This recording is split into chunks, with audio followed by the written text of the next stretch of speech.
हरे कृष्ण सर्वांनी दंडवत प्रणाम. हरे कृष्ण प्रभुजी दंडवत प्रणाम. हरे कृष्ण दंडवत प्रणाम सर्वांनी. તમારા બધાનું ખૂબ ખૂબ સ્વાગત છે ઇસ્કોન કુલાઈ મેંગલુર તરફથી ચાલી રહેલા ભગવદ્ ગીતાના લેવલ 1 ના સેશનની અંદર 12મા અધ્યાય તરફ આપણે આગળ વધી રહ્યા છીએ.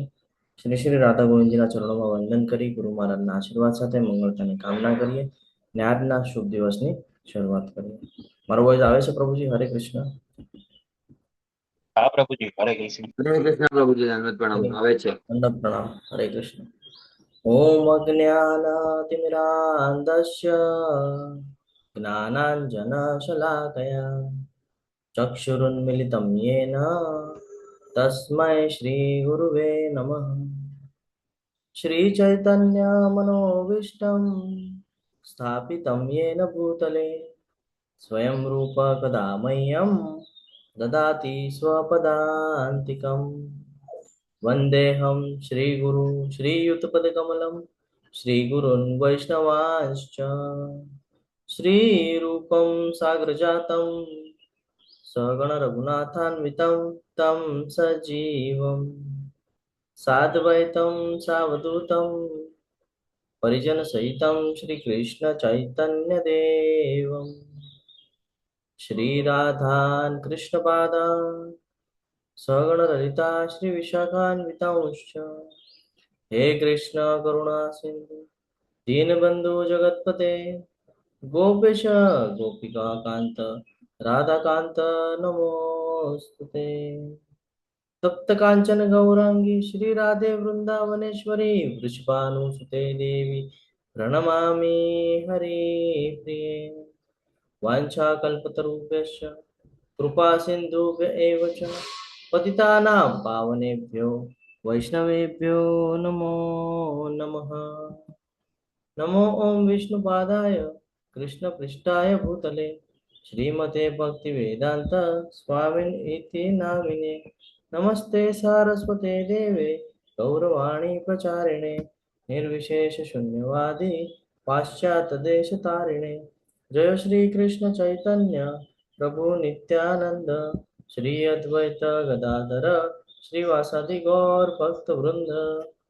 हरे कृष्ण कृष्ण कृष्ण हरे हरे हरे राम राम राम हरे हरे. હરે કૃષ્ણ સર્વને ખૂબ સ્વાગત છે તમારા બધાનું.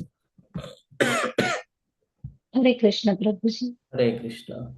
ગઈકાલે આપણે 11મો અધ્યાય જોઈ ગયા. હરે કૃષ્ણ પ્રભુજી, દંડવત પ્રણામ. હરે કૃષ્ણ માતાજી, દંડવત પ્રણામ. તો ગઈકાલે આપણે 11મો અધ્યાય જોઈ ગયા, જેની અંદર આપણને ભગવાને વિરાટ સ્વરૂપના દર્શન કરાવ્યા. અને ખાલી દર્શન જ નથી કરાવ્યા, તો અર્જુનજી જ્યાં સુધી તૈયાર નહોતા ત્યાં સુધી કોઈ ક્લિયરન્સ આપ્યું નહોતું. ધીરે ધીરે જ્ઞાન આપતા હતા. જ્યારે અર્જુનજીએ એક્સેપ્ટ કરી લીધું કે હવે તમે જે કહો છો એ હું સાંભળી રહ્યો છું અને હું એને માની રહ્યો છું, ભગવાને વિરાટ સ્વરૂપની અંદર એમને બધું જ બતાડી દીધું છે ને. ભવિષ્ય પણ બતાડી દીધું કે તું જેની માટે યુદ્ધ કરવાની ના પાડે છે એ યુદ્ધ તું નહીં કરે તો પણ મેં બધાને નાશ કરી નાખ્યો છે. તો અર્જુનને આ બધું બતાડ્યા પછી અર્જુન ખૂબ ગભરાઈ ગયા હતા, આનંદ વિભોર પણ હતા. કહીએ ને એક એનર્જી આવી જાય આપણી અંદર, તો એવી એક એનર્જી પણ હતી, પણ ગભરાયેલા પણ એટલા જ હતા. પછી એમણે ભગવાનને વિનંતી કરી તો ભગવાને એમને ચતુર્ભુજ સ્વરૂપના અને દ્વિભુજ સ્વરૂપના દર્શન આપ્યા અને ભયત્રસ્ત અર્જુનને કહીએ ને આપણે કે ઉત્સાહિત કરી દીધો પાછો. પછી ભગવાન એને કહે છે કે માટે તું તારું કર્તવ્ય કર, ઉઠ અને યુદ્ધ કર અને સમગ્ર જે રાજ્ય છે એનું સુખ ભોગવ. ભગવાન આપણને પણ એ જ કહે છે. આપણે પણ આપણા કર્તવ્યથી ભાગી રહ્યા છીએ ને, તો ભગવાન આપણને એ જ કહે છે કે ઉઠ અને તારું જે કર્તવ્ય કર્મ છે એ કર્તવ્ય કર્મ કર અને જ્યાં છે ત્યાંથી કર. ભગવાન એવું નથી કહેતા કે બધું છોડી દે, સંસાર છોડી દે. ભગવાન કહે છે સંસારની અંદર રહીને પણ તું બધું કરી શકે છે. કેવી રીતે કરવાનું છે તો એનો માર્ગ આપણને 12મા અધ્યાયની અંદર વિસ્તૃતલી બતાડેલો છે, જેનું નામ જ છે ભક્તિ યોગ. આપણે જ્યારે શરૂઆત કરી હતી ભગવદ્ ગીતાને સમજવાની, તો પહેલા દિવસે આપણે જોયું હતું કે 6 અધ્યાયને એક વિભાગમાં મૂકવામાં આવેલા છે. 3 વિભાગ છે, જેમાંથી પહેલા 6 અધ્યાય છે જેને કર્મયોગ તરીકે આપણે જોઈએ છે, બીજા 6 અધ્યાય છે જેને ભક્તિ યોગ તરીકે જોઈએ છે, અને ત્રીજા 6 અધ્યાય છે જેને જ્ઞાન યોગ તરીકે જોઈએ છે. તો આજે ભક્તિ યોગનો અધ્યાય છે અને અધ્યાયનું નામ પણ ભક્તિ યોગ જ છે. ભક્તિમય સેવા છે ને, ડિવોશનલ સર્વિસ બહુ મહત્વનું છે આ જીવનમાં સમજવું. આપણા જીવનની અંદર અસંખ્ય એવી કહીએ ને કે ઘટનાઓ ઘટિત થતી હોય છે જેના લીધે આપણે વિચલિત થતા હોઈએ, આપણા જીવનમાં દુઃખ આવતું હોય, સુખ આવતું હોય, બધું આવે છે. પણ બધું જો ધ્યાનથી જોવાનો પ્રયત્ન કરે તો બધું ક્ષણિક છે. અને જો આને ક્ષણિક સમજવું હોય તો એની માટે આપણે ભગવાનની ભક્તિમાં તલ્લીન થવું પડશે. જ્યારે આપણે ભગવાનની ભક્તિ કરીએ છીએ તો ક્યારે દુઃખ આવીને વહી જાય છે આપણને ખ્યાલ પણ રહેતું નથી. તો આજનો અધ્યાય ખૂબ મહત્વનો છે. અધ્યાય નાનો છે પરંતુ સમજવો ખૂબ જરૂરી છે. 12મો અને 15મો અધ્યાય ક્યારેય બોલવામાં આવે છે ખબર છે કે હજી ક્યારે ક્યારે આપણે સાંભળી શકીએ છીએ? કયા કયા પ્રસંગમાં આપણે આ સાંભળતા હોઈએ છીએ, કોને ખબર છે? હરે કૃષ્ણ. ફેમિલીમાં કોઈનું મૃત્યુ થાય ત્યારે પ્રભુજી. શું કામ સાંભળે છે? રીઝન ખબર છે? પ્રભુજી એમના આત્માને શાંતિ મળે. કોના જે જીવ ગયો છે એના? હા. જ્યારે કોઈનો દેહ ત્યાગ થઈ જાય છે તો એના આપ્ત સ્વકીય એટલે એના ફેમિલી મેમ્બર, ફ્રેન્ડ સર્કલ બધા આપણે બેસણું ને બધું રાખીએ છે ને, અલગ અલગ વિવિધ ક્રિયાઓ થતી હોય. તો કોઈ ગરુડ પુરાણ વંચાવે, કોઈ ભાગવતમ વંચાવે. આની પાછળનું રીઝન એ છે કે બધા એક સાથે ફેમિલીના મેમ્બર, જે વ્યક્તિ સાથે જેણે જીવન વ્યતીત કર્યું હોય એ બધા એક સાથે ભેગા થાય. અને ભેગા થયા પછી જ્યારે આ બધી ચર્ચાઓ ચાલે ત્યારે આપણને એની સાથેના સંસ્મરણો યાદ આવે કે એણે કેવા પ્રકારનું કર્મ કરેલું છે, એની વૃત્તિ કેવા પ્રકારની હતી, એના બેસ પર આપણને જ્ઞાન મળે. આ અને એની જે વૃત્તિઓ એને કનેક્ટ કરે તો ખબર પડે કે ભાઈ એની ગતિ શું થઈ હશે, અને એના પરથી આપણે પોતાનો અંદાજો લગાડી શકીએ કે આપણી ગતિ કેવી થઈ શકે છે શાસ્ત્રો અનુસાર. જ્યારે આપણે વાંચીએ તો ખબર પડે ગરુડ પુરાણની અંદર કે ડે 1 થી જેવું દેહ ત્યાગ થાય ત્યારથી તકલીફ થવાની ચાલુ થઈ જાય છે. ઇવન બોડીમાંથી જ્યારે આત્મા અલગ થાય ને ત્યારે પણ તકલીફ થાય છે. શાસ્ત્રમાં વર્ણન છે કે 1000 વીછી, અહીંયા એક વીછી ડંખ મારે તો આપણાથી સહન ન થાય. નાની કીડી કરડી જાય તો સહન નથી થતું આપણાથી. 1000 વીછી એક સાથે ડંખ માર્યા તો બોડીના જેટલા પણ હાડકા છે, બીજા ઉદાહરણથી સમજાવવું હોય તો આપણા બોડીના અંદર જેટલા પણ હાડકા છે બધાને એક સાથે બ્રેક કરવામાં આવે, એક સાથે બ્રેક કરવામાં આવે, તોડવામાં આવે. તો જે તકલીફ થાય ને એટલી તકલીફ એ સમય થાય જ્યારે દેહમાંથી આત્મા બહાર નીકળે ત્યારે. અને ડે 1 થી જ બધી તકલીફોની શરૂઆત થઈ જાય છે. પણ જો ભક્તિ કરેલી હશે, ભગવાનની ભક્તિ કરેલી હશે તો એવી રીતે મૃત્યુ આવે છે. કારણ કે આપણે શું કર્યું છે ને આખું જીવનમાં એ આપણને ક્યારે ખબર પડે? લાસ્ટ મોમેન્ટમાં ખબર પડે, આપણા મૃત્યુ સમયે, કે ભાઈ આને ભક્તિ કરેલી છે કે નહીં. આ સમજવા જેવું છે. લાસ્ટ સમયમાં ખબર પડે આપણું જે કહે ને સ્ટ્રક્ચર હોય ને એના પરથી કે કેવું મૃત્યુ આવે છે.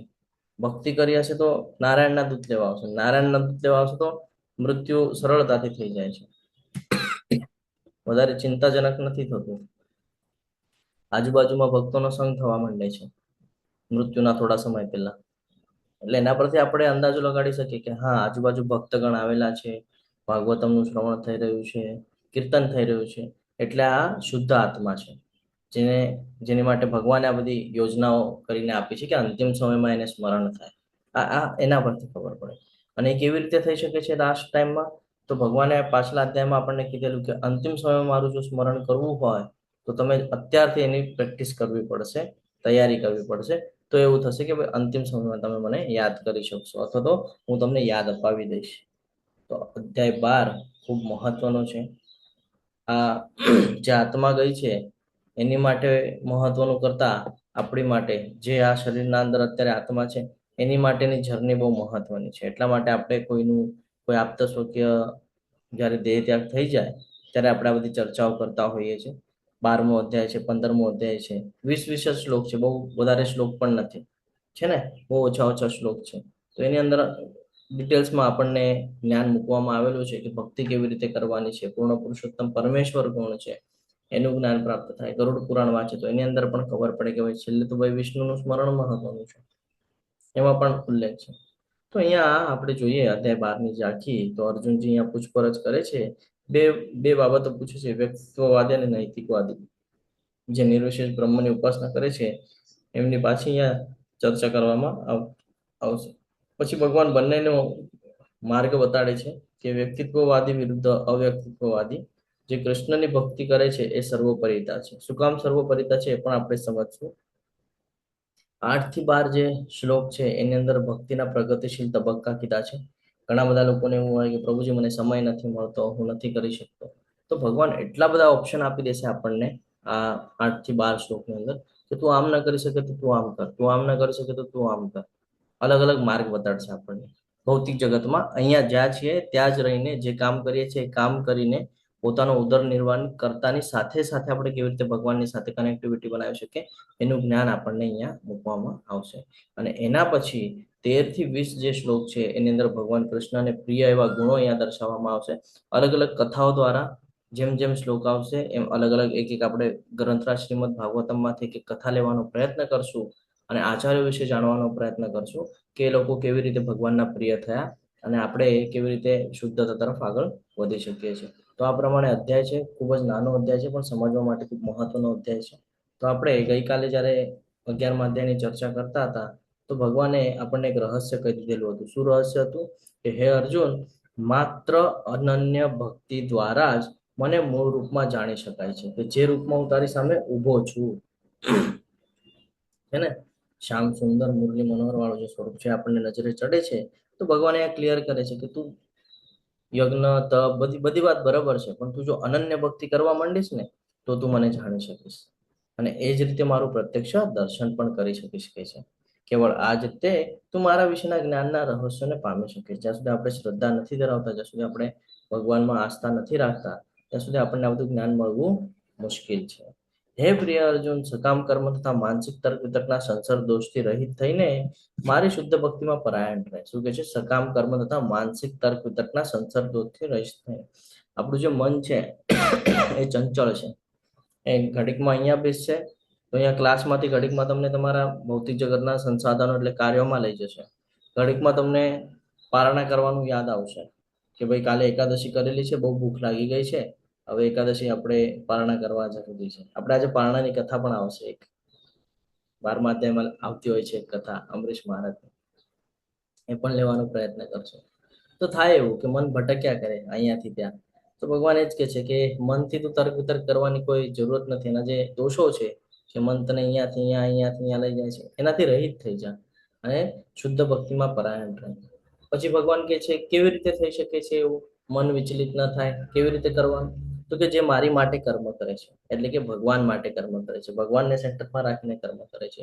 આપણે ગઈકાલે ચર્ચા પણ કરતા હતા.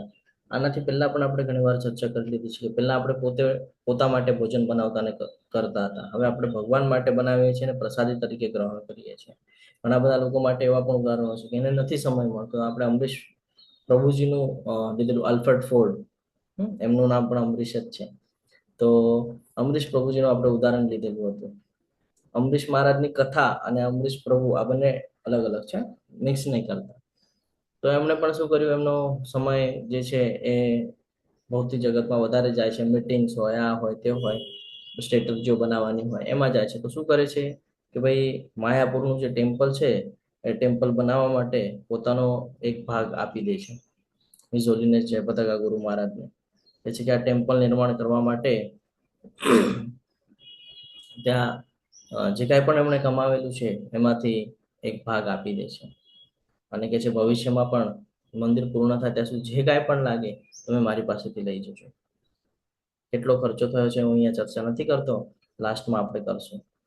પણ કરોડોમાં એમણે દાન કરેલું છે. આ સમજવું જરૂરી છે કે આપણે ભગવાન માટે કર્મ કેવી રીતે કરી શકીએ છીએ. કોઈ પણ કર્મ કરીએ, કોઈ આપણને થેન્ક્સ પણ કહી જાય તો ત્યારે આપણને તરત ક્લિક થવું જોઈએ કે ભાઈ હું તો નિમિત્ત માત્ર છું, ભગવાનની યોજના છે. ભગવાને મને પ્રેરણા આપી કે હું તને આ મદદ કરી શકું, તો તું મને કહેવા કરતા તું ભગવાનનો આભાર માન. આવી રીતે જ્યારે આપણે કર્મ કરીએ છીએ તો કર્મના બંધનથી આપણે પોતાને બચાવીએ છીએ. એટલે ભગવાન અહીંયા કહે છે કે જે મારી માટે જ કર્મ કરે છે, જે મને જ જીવનનું પરમ ધ્યેય માને છે અને જીવ માત્ર પ્રતિ મૈત્રી ભાવ રાખે છે એ નક્કી મને પામે છે. આ રીતે ભગવાને આપણને ગઈકાલે જ્ઞાન આપ્યું હતું જેના બેઝ પર હવે આપણે આગળનો અધ્યાય સમજવા જઈ રહ્યા છે. અહીંયા અર્જુનજી પ્રશ્ન પૂછે છે અને ભગવાન ખૂબ સરસ રીતે એનો જવાબ આપશે. હરે કૃષ્ણ. અર્જુન ઉવાચ એવં સતતયુક્તાયે ભક્તાસ્ત્વાં પર્યુપાસતે ये चाप्यक्षर अव्यक्तम तेषाम के योग वित्तमः. અર્જુને પૂછ્યું, જેઓ સતત આપની ભક્તિમય સેવામાં લાગેલા રહે છે અને જેઓ અવ્યક્ત નિર્વિશેષ બ્રહ્મની ઉપાસના કરે છે, આ બેમાંથી વધારે પૂર્ણ સિદ્ધ કોને માનવા? પ્રશ્ન પૂછે છે અહીંયા કે બે માર્ગ જોવા મળે છે. એક છે જે કન્ટિન્યુઅસ તમારા શરણમાં રહે છે, જે તમારી કન્ટિન્યુઅસ ભક્તિ કરે છે, અને એક છે જે નિર્વિશેષ બ્રહ્મની ઉપાસના કરે છે. આ બંનેમાંથી સિદ્ધ કોને માનવા? શું લાગે છે તમને, કયું યોગ્ય રહેશે? નિર્વિશેષ બ્રહ્મની ઉપાસના કરેલું કે ભક્તિમય સેવા કરેલી? ભક્તિમય સેવા કરવી. શું કામ? ભક્તિમય સેવા. ભક્તિમય સેવા કરેલું પ્રભુજી.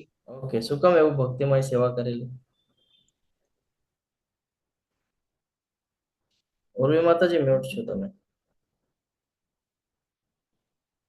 ભક્તિમય સેવા કરી હોય તો આપણાને જયારે આપણે પ્રભુના સરને જાય તો આપણે next પેલું એટલે કૃષ્ણમાં મળે આપણે. ઓકે, તો આપણે સમજીએ, હજી વિસ્તૃતલી સમજી લઈએ એટલે આપણું બધું કન્ફ્યુઝન જ દૂર થઈ જાય. ભગવાને જે ભક્તિમય સેવા કરવાની વાત કરી ને, એ જ્યાં છે ત્યાંથી કરવાની વાત કરેલી છે. અને આ જે નિર્વિશેષ બ્રહ્મની ઉપાસના છે ને, એ આપણે પેલા જોઈ ગયા છે. બ્રહ્મ, પરમાત્મા અને ભગવાન. યાદ છે કઈ? બ્રહ્મ એટલે ભગવાનનું તેજ. ખબર પડી? તો હવે તમે વિચાર કરો, આપણે ગોલોક ચાર્ટ ભણ્યા છે, જેમાં જવાનું ક્યાં છે? ભગવાનના ધામમાં. અને જે ઓલું બ્રહ્મ જ્યોતિર દેખાતું હતું, ભગવાનનું તેજ, આ ત્યાંની વાત કરી રહ્યા છે. તો ત્યાં ગયા પછી હજી આગળ જવાની જર્ની બાકી રહી જાય છે. ફોર એક્ઝામ્પલ, મારે ગ્રેજ્યુએટ થવું હોય, ગ્રેજ્યુએશન કરવું હોય, તો મારે 10th 12th ને પાસ આઉટ કરવું પડે છે, અને પછી હું ત્યાં જઈ શકું છું. તો આવી રીતે તબક્કાઓ છે. તમને એટલા માટે કહું છું કે તમે એને સરળતાથી સમજી શકો. કે 10મીમાં આપણે હોઈએ તો બોર્ડની એક્ઝામ આવે, પાસ આઉટ કરીએ તો પછી આગળ 11મી 12મીમાં પાછું બોર્ડની એક્ઝામ આવે, એને પાસ કરે પછી આપણે ગ્રેજ્યુએટ થઈએ. તો સેમ જ છે. નિર્વિશેષ બ્રહ્મમાં જશું તો ત્યાંથી પાછું એ બ્રહ્મ જ્યોતિ છે. ઠીક છે? ત્યાં ગયા પછી તો કે હજી ભક્તિ કરવાની રહેશે. ત્યાંથી પછી ખબર પડશે કે ભાઈ ભગવાનનું જે ઓફિસ છે, ઓફિસમાં જવા મળશે. જે ચિત્રકેતુ મહારાજ પહોંચી ગયા હતા. પછી ત્યાં પણ હજી ભક્તિ કરશું તો ગોલોક વૃંદાવન જવા મળશે. પરંતુ જો અનન્ય ભક્તિ કરી હશે તો આપણે એક લાઈન જોતા હતા, હરે કૃષ્ણ મહામંત્રની, જે સિદ્ધિ ગોલોક વૃંદાવન લઈ જતી હતી. એટલા માટે આ સમજવું જરૂરી છે. જો હમણાં આપણે ચર્ચા કરતા હતા અને અહીંયા બ્રહ્મ, પરમાત્મા અને ભગવાન આ આવી ગયા છે. તો આ સમજવું ખૂબ જરૂરી છે. સ્ટેપ બતાડ્યા છે અહીંયા. તો જો જે બ્રહ્મની ઉપાસના કરે છે, બ્રહ્મ સુધી તો જશે, પરંતુ ત્યાં જઈને અટકી જશે. ફરી પાછું ત્યાં ભગવાનની ભક્તિ કરવી પડશે તો ખબર પડશે કે આ આપણું ડેસ્ટિનેશન પોઈન્ટ આ નથી, હજી આગળ છે. ફોર એક્ઝામ્પલ, મારે અહીંયાથી માયાપુર જવું હોય, બરાબર, અને હું અહીંયાથી બેસું, મહારાષ્ટ્રથી બેસું, સમજો મારે અહીંયા જલગાંવ ને ત્યાંથી ગાડી જાય છે, તો ત્યાંથી બેસું અને મારે જવાનું છે માયાપુર, તો મારે કલકત્તા ઉતરવું પડે ને. તો જો હું એક્ઝેક્ટ એ જ ગાડીમાં બેસીશ તો હું કલકત્તા ઉતરીશ, અને જો હું બીજી ગાડીમાં બેસીશ તો મને નાગપુર ઉતરવું પડશે, નાગપુરને ત્યાંથી બીજી ગાડી પકડવી પડશે, અને પછી મારે આગળ જવું પડશે. તો આ સિસ્ટમ સમજવી પડશે આપણને. જે લોકો નિર્વિશેષ બ્રહ્મ, આ ખોટું નથી. જો બધા એમ કે ને કે ભાઈ ખોટું નથી, એ પણ પ્રયત્ન જ છે ભગવત ધામ જવાનો. પરંતુ એક સ્ટોપ આવશે અને પછી હજે એક ઉદાહરણ દઉં હું તમને. મારે સમજો આપણા ઇસ્કોન કુલાઈ મેંગલુર તરફ જવું હોય, તો હું અહીંયા નાસિકથી બેસું એઝ અ ફ્લાઇટ, હું ફ્લાઇટથી જવાનું વિચાર કરું, તો મને સીધી ફ્લાઇટ નથી નાસિકથી, બરાબર. મારે વન સ્ટોપ લેવો પડે, કાં હૈદરાબાદ લેવો પડે, કાં મુંબઈ લેવું પડે, અને વન સ્ટોપ થઈ અને પછી હું ત્યાં જઈ શકું. તો આ એવું છે આ બ્રહ્મ, નિર્વિશેષ બ્રહ્મ એટલે કે એક સ્ટોપ લેવો પડે છે અને પછી ત્યાંથી પછી આગળ પ્રયત્ન કરવો પડે છે. ડાયરેક્ટ ફ્લાઇટ મળતી નથી. મારે જો ડાયરેક્ટ ફ્લાઇટ લેવી હોય તો મારે અહીંયાથી મુંબઈ જવું પડે, મુંબઈથી ડાયરેક્ટ ફ્લાઇટ હું ઇસ્કોન કુલાઈ મેંગલુર જવા માટે પકડી શકું છું. તો આ સમજવું પડશે આપણને. એટલે ભગવાન હવે અહીંયા ક્લિયર કરશે કે છે તો બંને માર્ગ સરખા જ, પરંતુ જે ભક્તિમય સેવા વાળો માર્ગ છે એ એક તો જ્યાં છે ત્યાંથી કરવા મળે છે અને સીધું તમને તમારા ડેસ્ટિનેશન પર પહોંચાડે છે. અહીંયા એક નાની એક પ્રસંગ મૂકવામાં આવેલો છે બે બાળકો વચ્ચેનો. આપણે એની ચર્ચા કરીએ અને સમજવાનો પ્રયત્ન કરીએ કે શું કામ ભક્તિ મહત્વની છે. એક કે છે કે હું જન્મવાની રાહ જોઈ શકતો નથી અને આપણી માતાને મળવું છે. એકને બહુ ઉત્સુકતા છે કે મને મારી માતાને મળવું છે, અને બીજા કે છે ઓહ તમે અંધા શ્રદ્ધાળુ છો, કોઈ જન્મ નથી, આપણે અહીંયા અંધકારમય દુનિયામાં રહીએ છીએ અને પછી આપણે મરી જઈએ છીએ, અહીં બધું જ માણવા માટે આવ્યા છીએ. શું કે છે, એક વાસ્તવિકતાનો અનુભવ કરાવી રહ્યું છે, એક ભૌતિક જગતનો અનુભવ કરાવી રહ્યું છે. જે રાઈટ સાઈડનું જે છે એ સ્ટ્રક્ચર સાંભળીએ તો ખબર પડે છે કે આ અંધકારમય દુનિયા છે ને અહીંયા કોઈ પ્રકાશ છે? તમે કહેશો સૂર્યનો પ્રકાશ છે. હું એ પ્રકાશની વાત નથી કરતો, અહીંયા ઉદ્ધારની વાત કરું છું કે અહીંયા રહ્યા પછી આપણે જે પ્રકારે જે જીવન જીવીએ છીએ એ જીવનની અંદર જો ભક્તિ નહીં હોય તો ઉદ્ધાર નિશ્ચિત છે કે નથી, એટલે એને અંધકારમય કીધું છે. લેફ્ટ સાઈડમાં જે છે બાળકે કે છે પણ ના ભાઈ, આપણે આપણી માતાને પ્રેમ કરીએ છીએ, આ બધાનો અંત હોય શકે નહીં.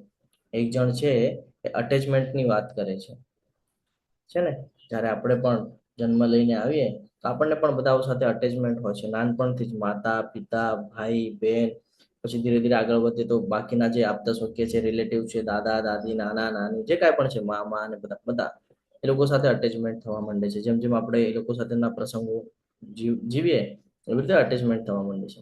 જ્યારે રાઈટ સાઈડ વાળો છે એ આધ્યાત્મિક લેવલથી વિચાર કરે છે, કોણમાં? શું તમે આ માતાને જોઈ છે? હવે બાળક ગર્ભની અંદર છે, ગર્ભના અંદર છે એટલે કે છે કે ભાઈ માતાને જોઈ છે? શું કોઈએ તેને જોઈ છે? ગર્ભમાં હોઈએ ત્યારે આપણને ખબર છે આપણી માતા કોણ છે? નથી ખબર. મારી કોઈ માતા નથી, કે તને પણ નથી. તે ક્યાં છે મને કે છે આપણી કોઈ માતા નથી. મહારાજની કથા આપણે સાંભળેલી છે, જેની અંદર ખબર પડેલી હતી કે બાળકને પાછું એમાં પ્રાણ પૂર્યા હતા તો પહેલો જ પ્રશ્ન પૂછી લીધો ચિત્રકેતુમારને કે કયા જન્મના પિતા છે ને. તો આ સમજવું ખૂબ જરૂરી છે. તો અહીંયા લેફ્ટ સાઈડમાં કે છે કે ભાઈ આપણે તેમનામાં છીએ, તે આપણી આસપાસ છે. એ બાળક ભૌતિક જગત સાથે સંકળાયેલું છે તો કે છે કે આપણે એની અંદર એના કોખમાં છીએ. જ્યારે રાઈટ સાઈડમાં જે બાળક છે કે છે કે હું ક્યાંય કોઈને જોતો નથી. ગર્ભના અંદર હોય તો થોડી દેખાવાનું છે આપણને, નથી દેખાતું. શું તમે? તેથી તાર્કિક રીતે હું તમને સાબિત કરી શકું છું કે તે અસ્તિત્વમાં નથી. હવે જે રાઈટ સાઈડ વાળું છે એ શું કે છે કે ભાઈ અસ્તિત્વમાં નથી, કારણ કે જોઈ નથી શકતા ને. આપણી સાથે પણ ક્યારેક આવી સિચ્યુએશનો થાય છે. તો કેવી રીતે વિચારે છે કે આપણે જીવી રહ્યા છીએ? તને શું લાગે છે કે હમણાં કોઈ આપણી સંભાળ લે છે? આપણી જરૂરિયાતો કોણ પૂરી પાડે છે? તો રાઈટ સાઈડમાં જે છે એ કે છે કે નાળની કુદરતી પ્રક્રિયા દ્વારા આપણને આપણો ખોરાક અને પાણી મળે છે. કુદરતી પ્રકૃતિ દ્વારા, એટલે કે કુદરતી સિસ્ટમ ચલાવે છે આ બધું. આપણે એની ચર્ચા પણ કરેલી હતી કે ભાઈ આપણને ભૂખ લાગે છે, ખબર કેમ પડે ભૂખ લાગે છે? હા, પછી આપણે જ્યારે પ્રસાદી ગ્રહણ કરીએ છીએ પચાવે છે કોણ? હાર્ટ ચાલી રહ્યું છે. શુદ્ધિકરણ માટે હાર્ટના અંદર થોડી ફિલ્ટર મૂકવામાં આવેલું છે કે ભાઈ ખરાબ રક્ત સાઈડ પર અને સારું રક્ત સાઈડ પર. ફિલ્ટર છે કે અંદર? હાર્ટ ખોલીને જોવાનું, ખબર પડે હાર્ટની અંદર શું છે. કેવી રીતે શુદ્ધ થાય છે રક્ત એ પણ જાણવું જરૂરી છે. શ્વાસ લઈ રહ્યા છે આપણે, લઈ રહ્યા છીએ કે એની મેળે ચાલુ છે શ્વાસ? અવાજ નીકળી રહ્યો છે, તમારી સાથે ચર્ચા કરું છું, અવાજ નીકળી રહ્યો છે, હું કાઢી રહ્યો છું કે એની મેળે આવે છે ને અવાજ? મારે ખાલી પ્રયત્ન કરવાનો છે, અવાજ એની મેળે આવે છે. તો આ કેવી રીતે થઈ રહ્યું છે? તો આ બધું ભગવાન દ્વારા થઈ રહ્યું છે. એટલે કે છે કે નાળથી કુદરતી પ્રક્રિયા દ્વારા આપણને આપણો ખોરાક અને પાણી મળે છે, અને હું મારી સંભાળ રાખું છું. કૃપા કરીને તારી આંખોને ખોલ. આ જીવન પછી વધુ પ્રકાશ છે. આપણે પગ સાથે ચાલીશું, મોઢેથી ખાઈશું, શ્વાસ પણ લઈશું. આપણે ખરેખર જાગૃત રહીશું અને ઇન્દ્રિયો સંપૂર્ણપણે વિકસિત થશે. એક છે ભૌતિક જગત સાથે સંકળાયેલું, ત્યારે એક છે આધ્યાત્મિક વિચારધારા રાખેલું. તે મૂર્ખાઈ ભરેલું છે. ચાલવું છે અને આપણે મોઢાથી જમવું છે. શ્વાસ. પહેલું શું છે? તમે અહીં કંઈક નવું શોધી રહ્યા છો. એને અંદર જ બંનેની ચર્ચા ચાલુ છે. એ કહે છે કે ભાઈ તું શું ખયાલી પુલાવો પકાવી રહ્યો છે કે છે, તું જે કરવાની વાત કરે છે એ ખયાલી પુલાવો છે બધા. એમ કે આપણે આ ખાશું, આપણે શ્વાસ લેશું. હા, આપણને જ ખબર નથી આપણે કેટલું શ્વાસ લેવાના છે ને કેટલું ખાવાના છે ને. અને કે છે જાગૃત રહીશું, ઇન્દ્રિયો વિકસિત થશે. તો એક છે એનો વિચાર કરે છે અને બીજું છે જે આધ્યાત્મિક વિચાર કરે છે. તો કે મને ખબર નથી તને શું કહેવું છે. તો હવે રાઈટ સાઈડમાં જે છે એ કહે છે કે ના ના ના, હું હવે તું મારી વાત સાંભળ કે છે. શું સમજાવે છે હવે અહીંયા સમજવા જેવું છે. આ બે અલગ અલગ સ્ટ્રક્ચર આપણને બતાડ્યા. હવે એના ઉપરથી ભગવાન હવે આપણને જ્ઞાન આપશે. આ બંને પોઈન્ટ બહુ મહત્વના છે.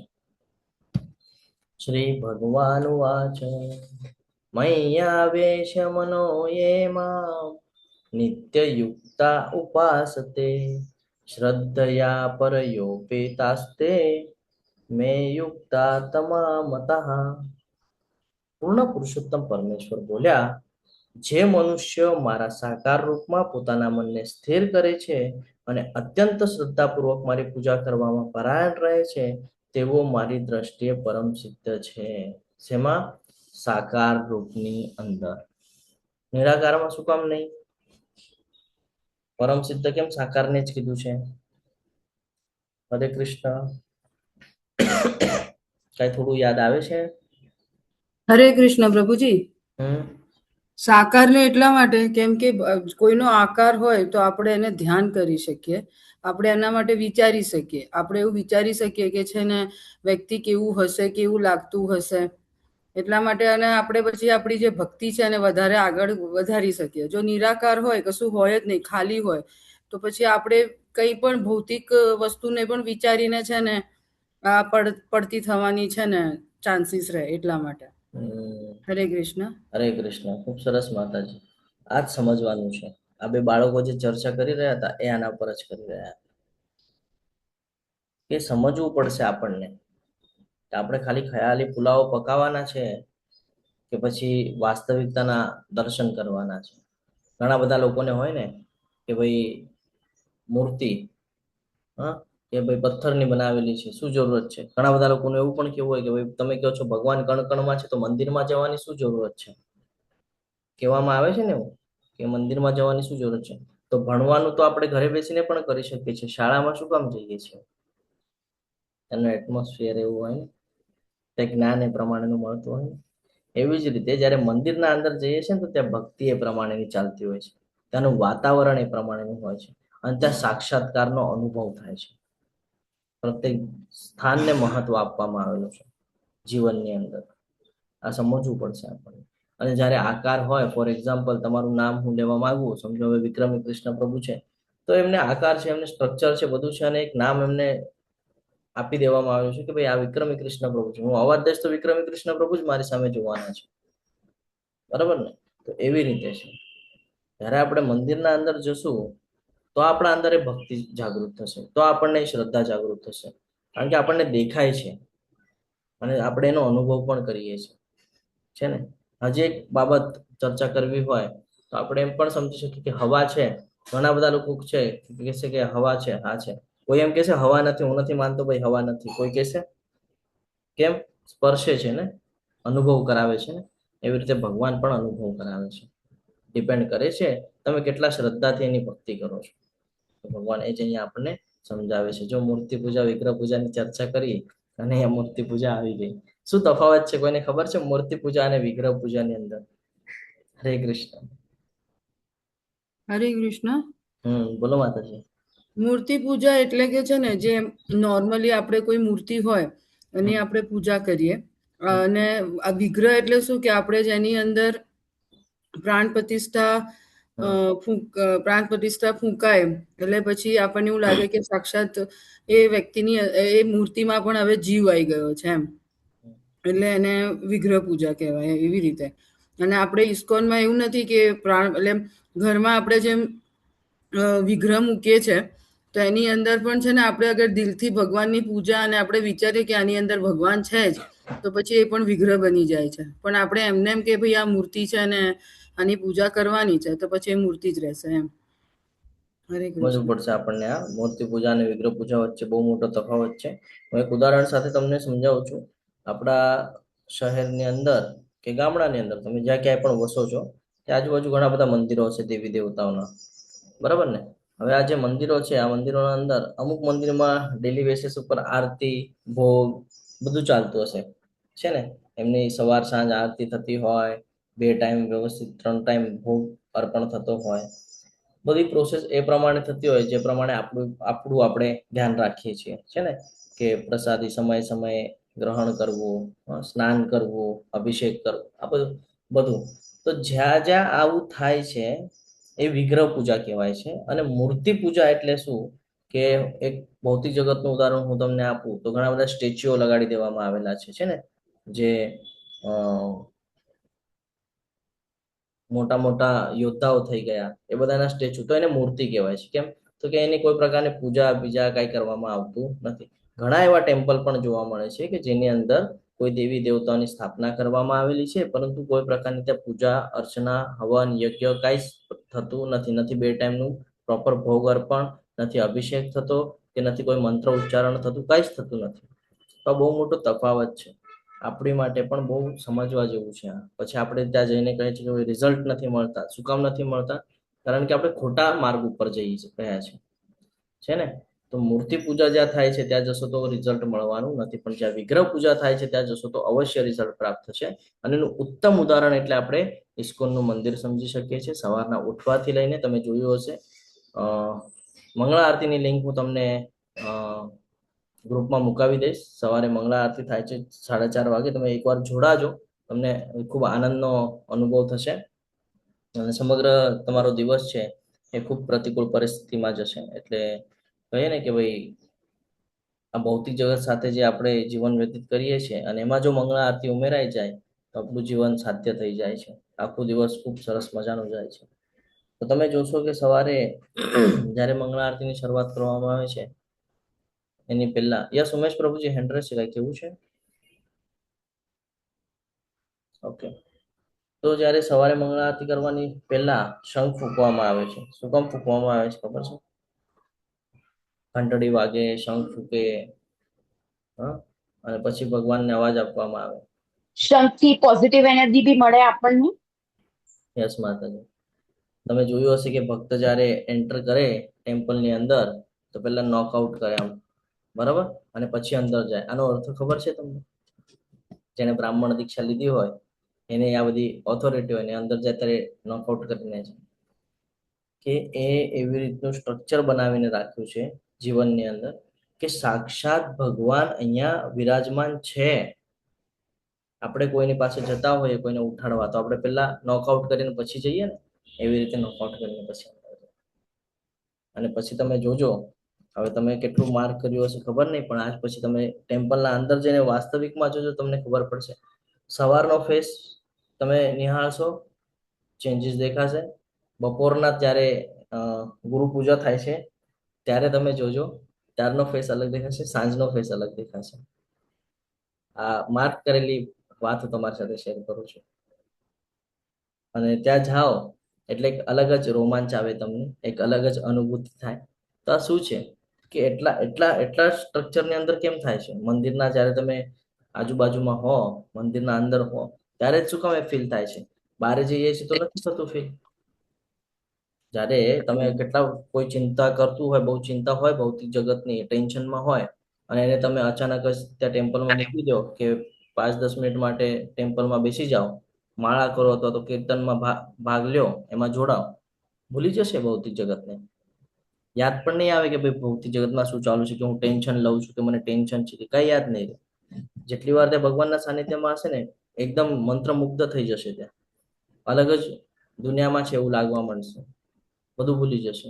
અને પાછું જેવું બધું છોડીને જેવા એ ટેમ્પલની બારે પગ મૂકશે, ટેમ્પલના ગેટની બારે, પાછા ભૌતિક જગતમાં સંકળાય છે. આવું કેટલા લોકો સાથે થયું છે? હેન્ડ પ્રેસ કરજો.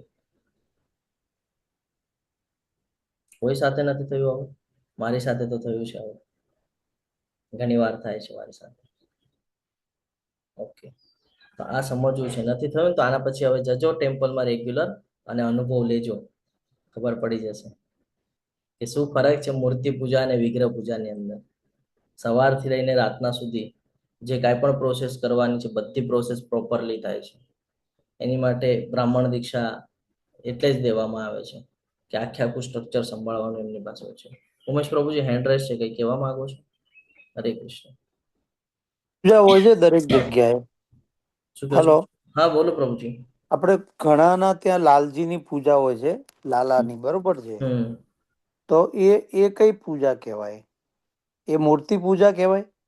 જો જ્યાં આપણે એમ કહીએ ને કે ભાઈ લાલાને ઘરે લાવ્યા છે તો એનું સંભાળ રાખવું, સવારે એને ઉઠાડવું, એને સ્નાન કરાવવું, એને રમાડવું, કારણ બાળ સ્વરૂપે છે ને, એટલે રમાડવું, એને ભોગ અર્પણ કરવો, એને શયન કરાવવું, આ બધું જો કરતા હોય ડેલી બેસિસ પર રેગ્યુલર, તો એ વિગ્રહ પૂજા તરીકે છે. અને જો એ ન થતું હોય, ખાલી 2 ટાઈમ દીવા અને અગરબત્તી થતી હોય, તો એ મૂર્તિ પૂજા છે. તો એ કૃષ્ણ ભક્તિ કહેવાય? લાલાની પૂજા કરો, આપણે ઘરમાં લાલો હોય, એ કૃષ્ણની ભક્તિ કહેવાય કે ના કહેવાય? યસ, કહેવાય ને, ભક્તિ કહેવાય, પણ પછી તમે ફોલો કેવી રીતે કરો છો એના ઉપર બધું ડિપેન્ડ કરે છે. તમારી શ્રદ્ધા, તમારી ભક્તિ, તમે કયા કહીએ ને કે કયું કનેક્શન બનાવો છો એની સાથે. યસ, શશી માતાજી બોલો. હરે કૃષ્ણ. ખૂબ સરસ રીતે સમજાવશે માતાજી આપણને. હરે કૃષ્ણ. પુષ્ટિ માર્ગની અંદર એ આ 4 સંપ્રદાયમાં જ આવે છે. તો પુષ્ટિ માર્ગની અંદર બાળ સ્વરૂપ લાલાની સેવા કરવામાં આવે છે, જે મારે ઘરે અત્યારે થાય છે. એ વિગ્રહ પૂજા જ ગણાય, કારણ કે જો તેને સવારના ઉઠાડીએ છીએ, પછી જેમ નાના બાળકને આપણે સેવા કરીએ ને, એટલે એનું શબ્દ વાપરે સેવા. અને જેમ આપણે મોટું સ્વરૂપ હોય તો એને આપણે પૂજા કહીએ, શક્તિની પૂજા થાય, કારણ કે એને આપણે પૂજા કરવી પડે, અને આ નાના હોય ને એની સેવા કરવી પડે એમ. એટલે પુષ્ટિ માર્ગમાં સેવા શબ્દ વપરાય. બાકી 8 સમાન સાથી કરવામાં આવે છે. એટલે સવારના ઉઠાડી એને માખણ મિશ્રી ધરાવવાના, પછી એને નવડાવીને પછી એને પાછા નવા કપડા, સીઝન પ્રમાણે કપડા બદલાવાના. ભલે ને તમે એને વિગ્રહ પૂજા કહી શકો. એટલે પુષ્ટાવેલા અને અનપુષ્ટાવેલા હોય. રમતો લાલો ઘણી વાર હોય. મારી ઘરે રમતો લાલો છે, એટલે કોઈ જડ નિયમ નહીં. જો આપણે પુષ્ટાવેલા હોય તો એને જાપીજી, એટલે કે એક એવી સુંડલી જેવું આવે, એ પેટી જેવું, એની અંદર આપણે લઈ જવા પડે. અપરસમાં રહી અને એને બહારગામ લઈ જવા પડે. એને જાપીજી કહેવાય. આ જાપીજી તો વાંસની અને કપડેથી મઢેલી, એની અંદર એને પધરાવવામાં આવે, અને પછી એને લઈ જવામાં આવે. ગમે ત્યાં આપણે ટ્રેનમાં કે યાત્રામાં કે બીજે ક્યાંય જાય ને તો સાથે લઈ જવાના, અથવા તો કોઈકની ઘરે પધરાવા પડે. ઈ સેવા વગર રહી શકે નહીં, પુષ્ટાવેલા ઠાકોરજી ગમે એવડું સ્વરૂપ હોય. અને આ છે ને એ વિગ્રહ પૂજા જ કહેવાય. એટલે પુષ્ટાવેલા એટલે વિગ્રહ પૂજા. આ વિગ્રહ પૂજા કહેવાય, કારણ કે આપણે એને 8 સમાની ઝાંખી કરાવી છે. લાલા સાથે વાતો કરતા કરતા કરી શકે, અને એને અમે બધું ધરાવીએ છીએ. જે બનાવીએ ને એ બધું ધરાવવાનું. એવું નહીં કે આ 12 વાગે એટલે આપણે જમવા બેસી 12:30 તો એને જમાડવાનું. આપણે જે બનાવ્યું હોય એ ડુંગળી લસણ વગરનું, આ બધામાં છે જી. એટલે એને વિગ્રહ પૂજા જ કહેવાય. અને એ લાલાની સેવા, કારણ કે એ જ મોટું સ્વરૂપ પાછું આપણે રાધા કૃષ્ણ નું બતાવ્યું છે એમ. એટલે એ વિગ્રહ પૂજા જ ગણાય છે. અને એ આપણને ઘણી બધી એનર્જી આપે છે આનાથી એમ. હરે કૃષ્ણ. હરે કૃષ્ણ. ખૂબ ખૂબ આભાર માતાજી તમારો. તો આ સમજવું જરૂરી છે, મૂર્તિ પૂજા અને વિગ્રહ પૂજા વચ્ચેનો તફાવત. આગળ વધીએ. ભગવાન અહીંયા કહે છે કે જે લોકો વિભિન્ન ઇન્દ્રિયોને સંયમિત કરી તથા સૌ પ્રત્યે સંભાવ રાખે છે. જો અહીંયા હવે આ બહુ મહત્વનું સ્ટ્રક્ચર છે બધું આપણા માટે, જો આપણે ભક્ત બનવું હોય તો એની માટે કે છે વિભિન્ન ઇન્દ્રિયોને સંયમિત કરીને આપણી આંખ, નાક, કાન, મોં બધું ભગવાનમાં લાગવું જોઈએ. કે જોવાનું છે તો કઈ ખરાબ બાબતો નથી જોવાની, જે આ ભૌતિક જગતમાં સંકળાવે એવી બાબત નથી જોવાની. જોવાની છે ભગવાનના વિગ્રહનું દર્શન કરવાના છે, ભાગવતમ વાંચવાનું છે, એની માટે આંખનો ઉપયોગ થવો જોઈએ, છે ને. સૂંઘવાનું છે તો ખાલી શ્વાસ લેવા ઉપયોગ નથી કરવાનો. સૂંઘવાનું છે ત્યાં જે ભગવાનને, ગુરુ મહારાજને જે પુષ્પ અર્પણ કરવામાં આવેલા છે એને સૂંઘવાનું છે. તો આવી રીતે આપણી ઇન્દ્રિયોને આપણે સંયમિત કરવાની છે. સૌ પ્રત્યે સંભાવ રાખવાનો છે, બધા પ્રત્યે સંભાવ, કોઈ સાથે ભેદભાવ નહીં. કોઈ કહીએ ને આપણે કે કોઈ મારો દોસ્ત છે કે કોઈ મારો દુશ્મન છે, કાંઈ જ ભેદભાવ નહીં. બધા સાથે સંભાવ રાખીને પરબ્રહ્મના નિરાકાર પાસામાં તે અવ્યક્તની પૂર્ણ રીતે પૂજા કરે છે, જે ઇન્દ્રિયાનુભૂતિ પર છે, સર્વવ્યાપી છે, અચિંત્ય છે અને અપરિવર્તનીય છે, અચળ છે તથા સ્થિર છે. તેઓ સર્વના કલ્યાણમાં પુરવાયેલા રહીને અંતે મને પ્રાપ્ત કરે છે. એટલે આને આપણે બંને સાઈડથી સમજીએ કે અત્યારે આપણી માટે નિર્વિશેષ બ્રહ્મની ઉપાસના કરવી પોસિબલ નથી, પરંતુ આપણે એને કેવી રીતે સમજી શકીએ છીએ? તો આપણે જ્યાં રહીએ છીએ ત્યાં જો આપણે આપણા ઇન્દ્રિયોને કંટ્રોલ કરી લઈએ તો આપણે ભગવાનની ભક્તિ તરફ આગળ વધી શકીએ છીએ. અને અહીંયા જે સમજાવવામાં આવી રહ્યું છે, જે બતાડવામાં આવી રહ્યું છે, એને એ પ્રમાણે આપણે જો લેવા જઈએ તો પરબ્રહ્મના નિરાકાર પાસમાં અવ્યક્તની પૂર્ણ રીતે પૂજા કરવામાં આવે છે, જે ઇન્દ્રિયાનુભૂતિથી પર છે. એટલે આપણે મેડિટેશનમાં બેસીએ તો આપણને કહે છે ને બંને ભ્રમરોની વચ્ચે ધ્યાન કરવાનું છે, બરાબર. તો જ્યારે આપણે ધ્યાન કરવા બેસીએ ત્યારે આપણી ઇન્દ્રિય સંયમિત હોતી નથી. અત્યારે પણ ઘણા બધા લોકો ક્લાસમાં બેઠા હશે પણ વિચારો બીજા ચાલતા હશે માઇન્ડની અંદર. તો આ સમજવું જરૂરી છે.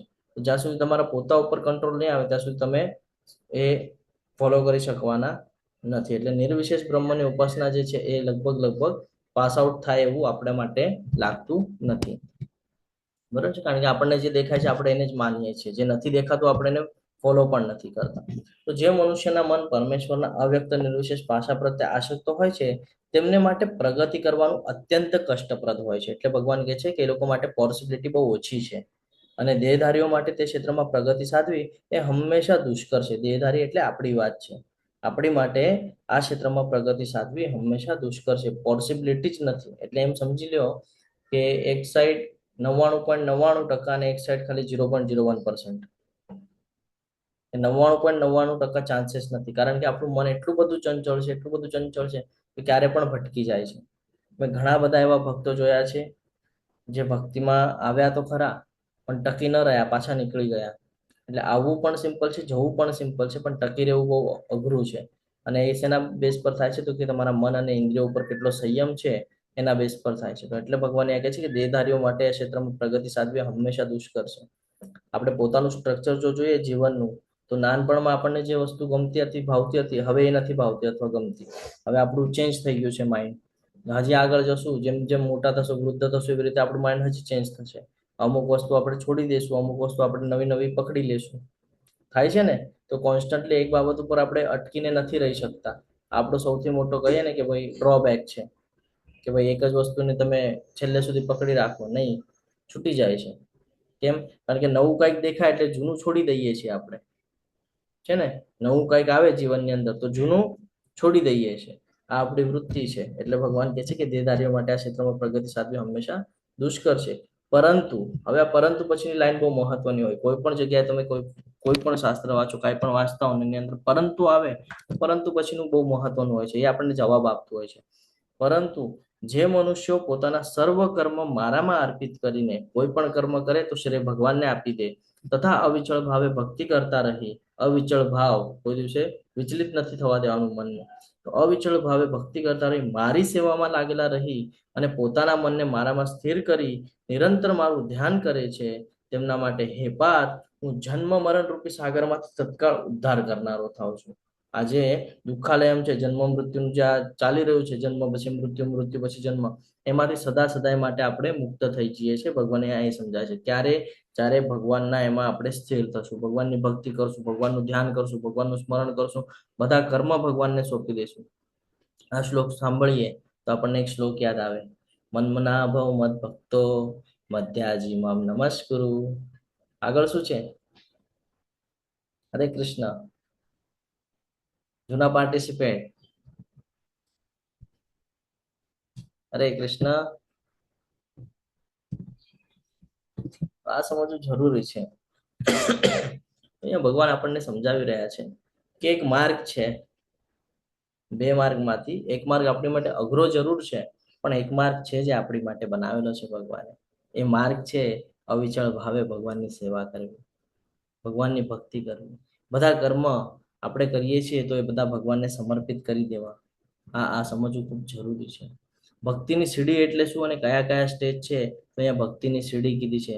આપણે જેમ અધ્યાય ચાલુ કર્યો, અધ્યાય 2, 3, 4, 5 કરતા કરતા આજે આપણે 12મા અધ્યાય સુધી પહોંચ્યા છે. તો બધા પ્રકારના જ્ઞાન આપણે લીધેલા છે કે જ્ઞાન યોગની અંદર આપણે જોયું કે શું કરવાનું છે, શેને મહત્વ આપવાનું છે, શેને મહત્વ નથી આપવાનું. ધ્યાન યોગ એટલે શું એ પણ આપણે જોયું 6થા અધ્યાયની અંદર. સકામ કર્મયોગ શું છે એ પણ જોઈ ગયા, નિષ્કામ કર્મ શું છે એ પણ જોઈ ગયા, સાધના ભક્તિ શું છે એ પણ જોઈ ગયા, અને અનન્ય ભક્તિ શું છે એ પણ જોઈ ગયા છે. હવે આપણે આ બધાને સમજવાનો પ્રયત્ન કરશું. ભગવાન હવે આ બધા સ્ટેજ આપણને આપશે કે આ બધા જે માર્ગ છે આ ભક્તિની સીડી છે. આની શરૂઆત કેવી રીતે થાય છે તો એ હવે આપણને અહીંયા ભગવાન સમજાવશે કે કેવી રીતે આપણે ભગવાનની સાથે કનેક્ટિવિટી બનાવી શકીએ, કેવી રીતે આપણે કર્મ કરી શકીએ, કેવી રીતે જીવન વ્યતીત કરવાનું છે જેનાથી આપણે ભગવાનની હજી સમીપ જઈ શકીએ, હજી નજીક જઈ શકીએ. તો અનન્ય ભક્તિ, ભગવાન અહીંયા કહે છે પૂર્ણ પુરુષોત્તમ પરમેશ્વર એવા મારામાં તારા ચિત્તને સ્થિર કર અને મારામાં તારી સમગ્ર બુદ્ધિને પરોવી દે, એ રીતે તું સદા મારામાં નિવાસ કરીશ, એમાં સંદેહ નથી. જો અહીંયા ખૂબ સરસ રીતે કહે છે કે તું હંમેશા તારું જે ચિત્ત છે, તારું જે મન છે, એને મારામાં સ્થિર કર. હંમેશા સવારે ઉઠે તો પણ તને કૃષ્ણ યાદ આવવા જોઈએ, રાતના સુવે તો પણ તને કૃષ્ણ યાદ આવવા જોઈએ. આનાથી શું થશે? તારી વિચાર સારણી જે છે એ મારા પ્રતિ તને વ્યસ્ત રાખશે, અને જ્યારે મારી સાથે તું જોડાયેલો રહીશ તો તું કોઈ એવા કર્મમાં બંધાઈશ નહીં જેનાથી તારું બંધન લાગે. સાધના ભક્તિ તો કે હે પ્રિય અર્જુન, હે ધનંજય, જો તું તારા ચિત્તને અવિચળ ભાવે મારામાં સ્થિર ન કરી શકે તો તું ભક્તિ યોગના વિધિ વિધાનોનું પાલન કર. એ રીતે મને પામવાની ઈચ્છાને વિકસિત કર. ઘણા બધા લોકો હોય, એ લોકો એમ કે પ્રભુજી આ તમે બોલો છો એ બોલવું તો ખૂબ સિમ્પલ છે, પણ કરવા જઈએ તો બહુ અઘરું છે, પોસિબિલિટી નથી લાગતી કે સવારે ઉઠીએ તો પણ કૃષ્ણ અને રાતના સૂઈએ તો પણ કૃષ્ણ. તો ભગવાન એની માટે આ બીજો ઓપ્શન આપે છે. શું? તો કે ભાઈ સાધના ભક્તિ કર ને. સાધના ભક્તિમાં શું છે? તો કે ભક્તિ યોગના વિધિ વિધાનોનું પાલન કર. અહીંયા ઘણા બધા જૂના પાર્ટિસિપેટ છે, એ લોકો સાધના ભક્તિ કરે છે. સાધના ભક્તિ એટલે એક રૂલ્સ રેગ્યુલેશન્સ આપીને રાખ્યો છે, એને ફોલો કરવું. કે સવારે ઉઠ્યા, મંગળા આરતી અટેન્ડ કરી, એના પછી જપા સેશન છે, જપા સેશન અટેન્ડ કર્યું, એના પછી ગ્રંથરાજ શ્રીમદ ભાગવતમના ક્લાસ છે એ ક્લાસ અટેન્ડ કર્યા, એના પછી L1 ના ક્લાસ છે, L1 ના ક્લાસ અટેન્ડ કર્યા. દર ફ્રાઈડેના જે લોકો લેવલ 3 માં હશે એ લોકો લેવલ 3 અટેન્ડ કરશે, જે લોકો લેવલ 4-5 માં છે એ લોકો લેવલ 4-5 અટેન્ડ કરશે. અને આખું જે સ્ટ્રક્ચર છે દિવસનું એ એવી રીતે ગોઠવવામાં આવે છે કે જેટલું આપણે ભૌતિક જગત સાથે સંકળાયેલા રહે છે એમાંનો અમુક પાર્ટ આપણે ભગવાનની સેવામાં લગાડીએ છીએ. આ સેવા જ છે એક પ્રકારની. આપણે સવારે મંગળા આરતીમાં જોડાઈએ તો એમાં સેવાનો ભાવ આવે છે, જપા સેશન કરીએ સ્મરણનો ભાવ આવે છે, પછી જ્યારે આપણે રીડિંગ કરીએ તો જ્ઞાન લેવાનો ભાવ આવે છે, કે જ્ઞાન લઈ રહ્યા છે, ભગવાનનું જ સાંભળી રહ્યા છે, ભગવાનનું જ વાંચી રહ્યા છે. તો આને કહેવાય છે સાધના ભક્તિ, કે પોતાની જે શરીરની ઇન્દ્રિયો, મન, બુદ્ધિ આ બધું ભગવાનમાં લગાડવું, ધીરે ધીરે ધીરે ધીરે લાગે. તો એવું નથી કે આજે મંગળા આરતીમાં જોઈન કરીને ભક્ત બની ગયો, નહીં. પ્રોસેસ છે, ધીરે ધીરે ધીરે ધીરે થશે, સમય લાગશે. એટલે એને સાધના કીધું છે, કે સાધના કરવાની છે. ઘણા બધા લોકો કરે ને 21 દિવસની સાધના, 41 દિવસની સાધના, સિદ્ધિઓ પ્રાપ્ત કરવામાં. આ પણ એક પ્રકારની સાધના જ છે, ભક્તિની સાધના છે. તો મારે ક્વેશ્ચન એવો હતો કે અમુક લોકો અનાજ પણ ખાવાનું છોડી દે, ખાલી ફ્રૂટ ઉપર પણ ચાલે, એક પ્રકારની સાધના કહેવાય. હા, પણ શાસ્ત્રમાં વર્ણન છે કે પોતાના શરીરને તકલીફ આપવું પણ ખોટું છે. શાસ્ત્રમાં વર્ણન છે આવી રીતે. તમે જો 3જો અધ્યાય ધ્યાનથી સાંભળ્યો હોય તો એમાં આવેલું છે કે ભાઈ આગળ પણ આવશે કે ભાઈ શરીરને તકલીફ આપીને કોઈ પ્રકારની સાધના થઈ નહીં. બરાબર ને? એટલા માટે કીધું છે કારણ કે જયારે તમે સાધના કરતા હો, તમે શરીરને તકલીફ આપો, ફોર એક્ઝામ્પલ કે હું ભૂખ્યો રહું અને હું સાધના કરતો તો મારું મન વિચલિત રહેશે. કેમ વિચલિત રહેશે? મને ભૂખ લાગી છે, મને ભૂખ લાગી, તો મારી સાધના જ નહીં થાય. તો આ સમજવું પડશે. એનાથી મારી સાધના જ નહીં થાય, કારણ કે મારું મન વિચલિત થશે, મને ભૂખ લાગી છે કરી. એટલા માટે તો આ સમજવું પડશે. તો સાધના ભક્તિ, ઘણા લોકો છે કે એ લોકો સવારે ઉઠીને મંગળા આરતી પણ નહીં થાય. હા પ્રભુ, તમે કહો છો 4-4:30 ઉઠીને મંગળા આરતી કરવાની, નહીં થાય. જપા સેશન નથી થતું અમારાથી. ભૌતિક જગતમાં બહુ કામકાજ હોય છે, ફેમિલી છે ને બધું સ્ટ્રક્ચર છે, નહીં ફાવે. તો ભગવાન એને પણ ઓપ્શન આપે. એટલે થર્ડ પર્સન હોઈએ તો બેસ્ટમાં બેસ્ટ. હરે કૃષ્ણ. ઓકે, તો અહીંયા હવે આપણે એ સમજીએ કે જે લોકો માટે આ પણ પોસિબલ નથી, કે સાધના નથી થઈ રહી, તો ભગવાન એને પણ ઓપ્શન આપે છે. શું ઓપ્શન આપે છે? નિષ્કામ કર્મ યોગ. કેવી રીતે થાય છે? જો તું ભક્તિ યોગના વિધિ વિધાનોનું પાલન ન કરી શકે તો તું મારા માટે કર્મ કરવાનો પ્રયત્ન કર, કારણ કે મારા માટે કર્મ કરવાથી તું પૂર્ણ અવસ્થાને પ્રાપ્ત થઈશ. આપણે હમણાં ચર્ચા કરતા હતા એલ્ફર્ડ ફોર્ડ કંપનીના માલિક, એ પણ આવી રીતે વ્યસ્ત છે. બહુ મોટું સામ્રાજ્ય છે. હા, ઘણા બધા દેશમાં એમની ફ્રેન્ચાઇઝીઓ મૂકેલી છે. ક્યાંક મેન્યુફેક્ચરિંગ થાય છે, ક્યાંક ડીલરશીપ છે, ક્યાંક કાંઈક છે, બધું સંભાળવાનું છે. તો શું કરે છે? નિષ્કામ કર્મયોગ. કેવી રીતે? તો કે પોતા પાસે જે કાંઈ પણ છે ને એમાંનો અમુક ભાગ ભગવાનની સેવામાં લાગે એ પ્રમાણે આપી દે છે. અહીંયા એક ઉદાહરણ પણ આપ્યું છે રાઈટ સાઈડમાં, કે એક છે જે પીઓપી નું કામકાજ કરી રહ્યા છે, એમને આવડે છે, બરાબર ને? તો પીઓપી નું કામકાજ કરે છે, એમને ખબર પડે છે કે ભાઈ ટેમ્પલનું નિર્માણ થઈ રહ્યું છે, તો ત્યાં જાય છે અને કહે છે કે હું મારી મહેનત જે છે, મારી પાસે જે સ્કિલ છે એ હું ત્યાં યુઝ કરીશ. કયા ભાવથી? સેવાના ભાવથી. પૈસા કમાવાના ભાવથી નહીં, સેવાના ભાવથી. આપણે પણ આવી રીતે કરી શકીએ છીએ.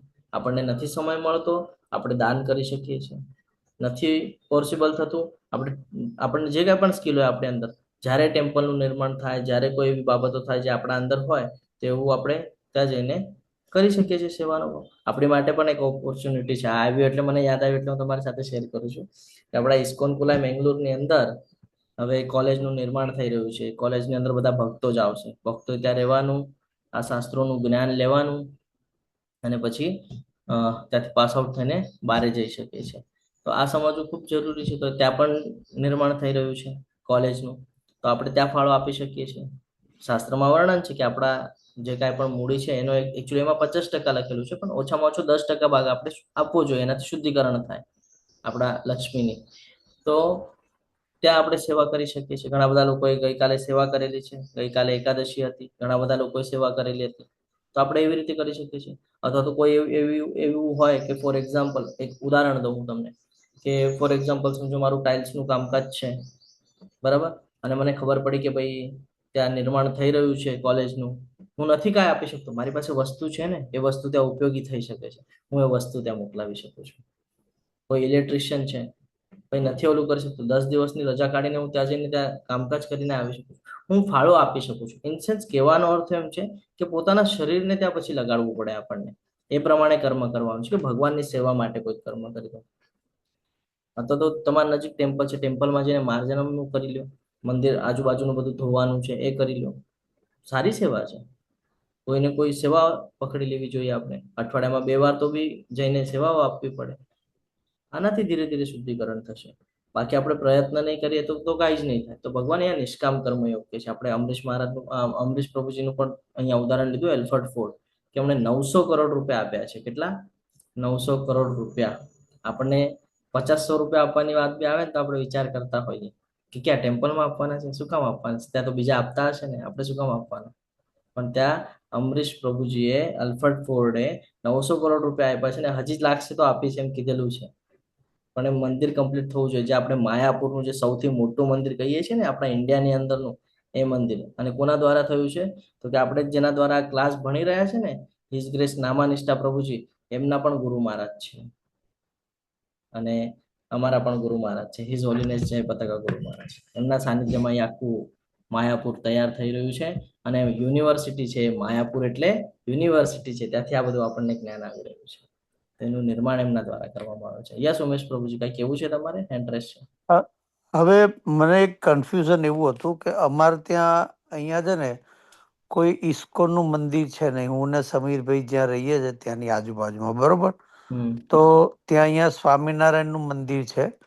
તો ત્યાં અમે બંને જણા શનિવારે ને રવિવારે જતા હોઈએ છીએ અને ક્યાંક ને કંઈક સેવા અમે કરતા હોઈએ મંદિરમાં, રસોડાની.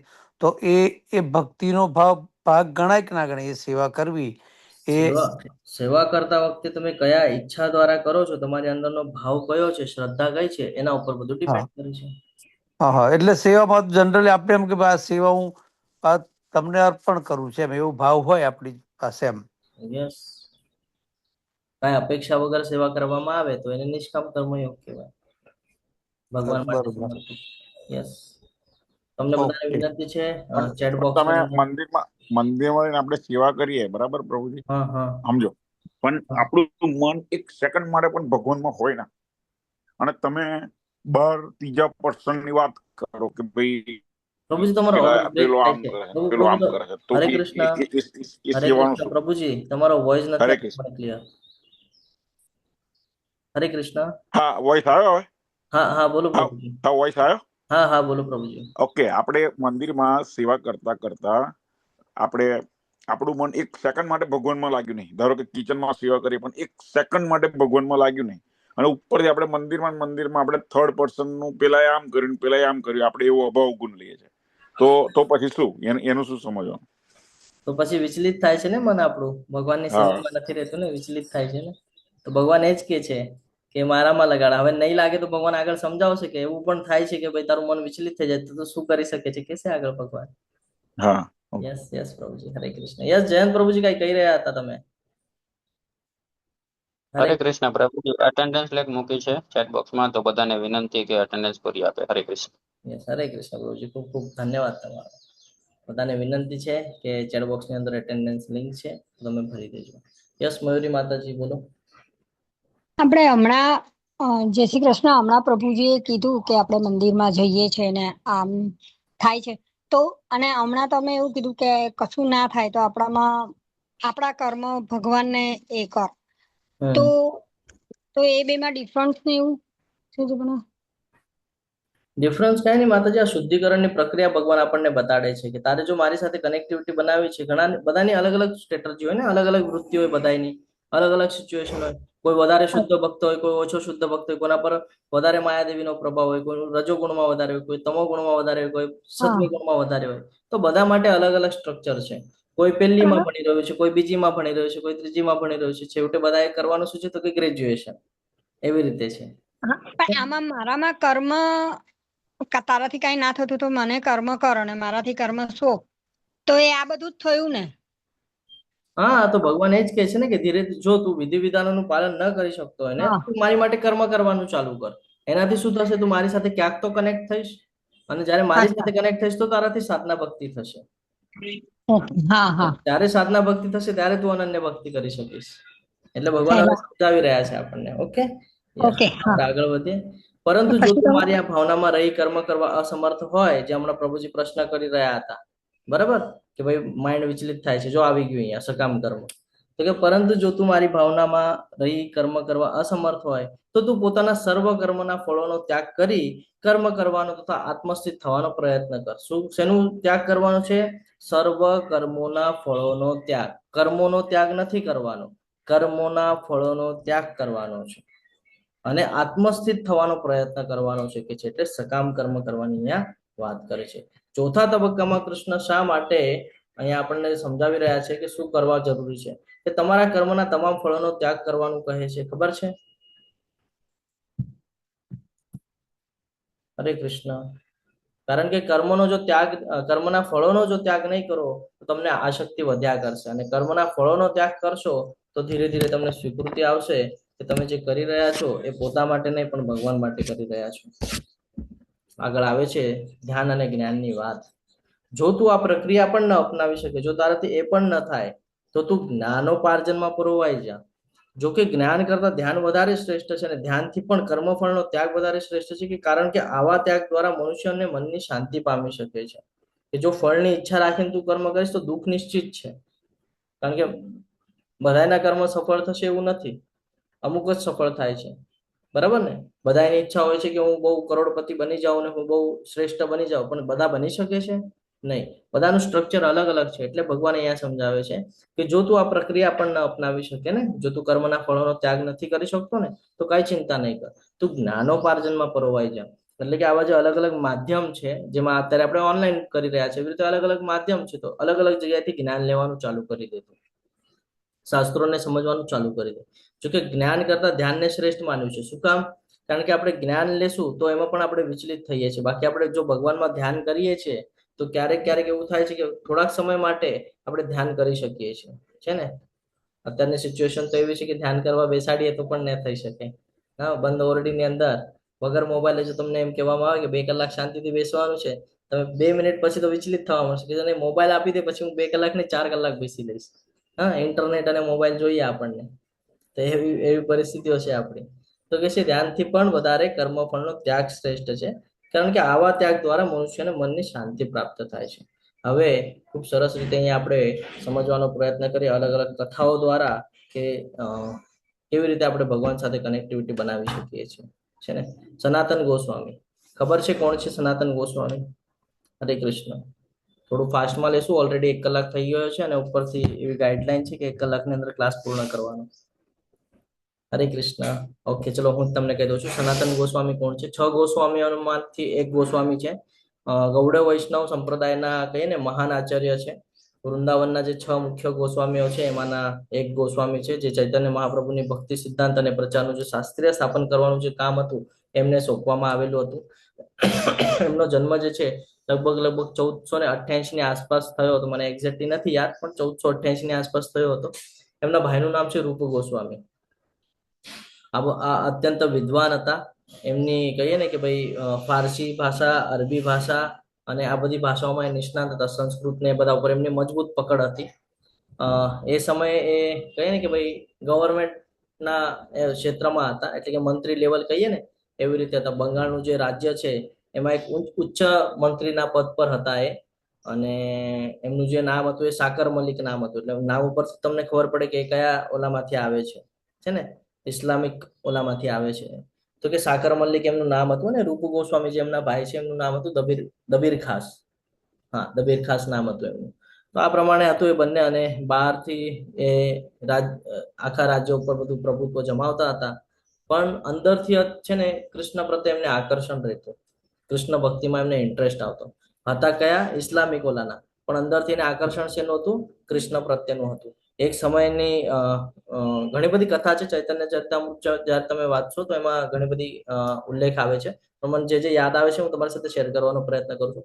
એક સમયની વાત છે કે જયારે ચૈતન્ય મહાપ્રભુ રામકીલી જાય છે, ત્યારે એમને ખબર પડે છે આ સનાતન ગોસ્વામીને, રૂપ ગોસ્વામીને, કે ભાઈ ચૈતન્ય મહાપ્રભુ આવે છે અને આપણે એમની મુલાકાત લેવી જોઈએ. ત્યાં જઈને એમની મુલાકાત લે છે, એમના ચરણોમાં પ્રાર્થના કરે છે કે ભાઈ અમને વિષય વાસના જે છે એમાં અમે રચ્યા પચ્યા રહીએ છીએ, એમાં પડેલા રહીએ છીએ, તો અમારો ઉદ્ધાર કરો એમાંથી, અમને બહાર કાઢો એમાંથી. પછી મહાપ્રભુ એમને આશીર્વાદ આપે છે અને કહે છે કે ભવિષ્યની અંદર, એટલે આગળ જતા ભક્તિ સિદ્ધાંતના મુખ્ય આચાર્ય તરીકે તમારું નામ થશે, એટલે કે તમને એ પ્રમાણે ઓળખવામાં આવશે. પછી આ બધું એમને ખબર પડે છે. સનાતન ગોસ્વામીને એ લોકો છે કન્ટિન્યુઅસ કહીએ ને કે ચૈતન્ય મહાપ્રભુના સંપર્કમાં રહે છે. અને એ સમય એવું હતું કે ઇસ્લામિક બાબતને જ ફોલો કરવાની હોય, બીજી બાબતને ફોલો કરવા દેતા નહીં. તો જે સુલતાન હોય છે એમને કેદ કરી લે છે અને જેલમાં નાખી દે છે. પરંતુ જેલર સાથે વાત કરે છે, મૂડીની આપ લે કરે છે, એમની પાસે પૈસા ને બધું હોય છે, નાણાં મંત્રીને હોય છે તો પૈસા હોય છે, તો એનાથી મુક્તિ મેળવી લે છે. અને ઘણા બધા કષ્ટો સહન કરીને અંતે પહોંચે છે પાછા ચૈતન્ય મહાપ્રભુના સાનિધ્યમાં. એક સમયની વાત છે કે કાશીની એક કથા આવે છે કે કાશીના અંદર ચૈતન્ય મહાપ્રભુ લગભગ 2 મહિના સુધી સનાતન ગોસ્વામીના ભક્તિનું ગુણ જ્ઞાન જે છે એ આપવાનું કામ કરી રહ્યા હતા.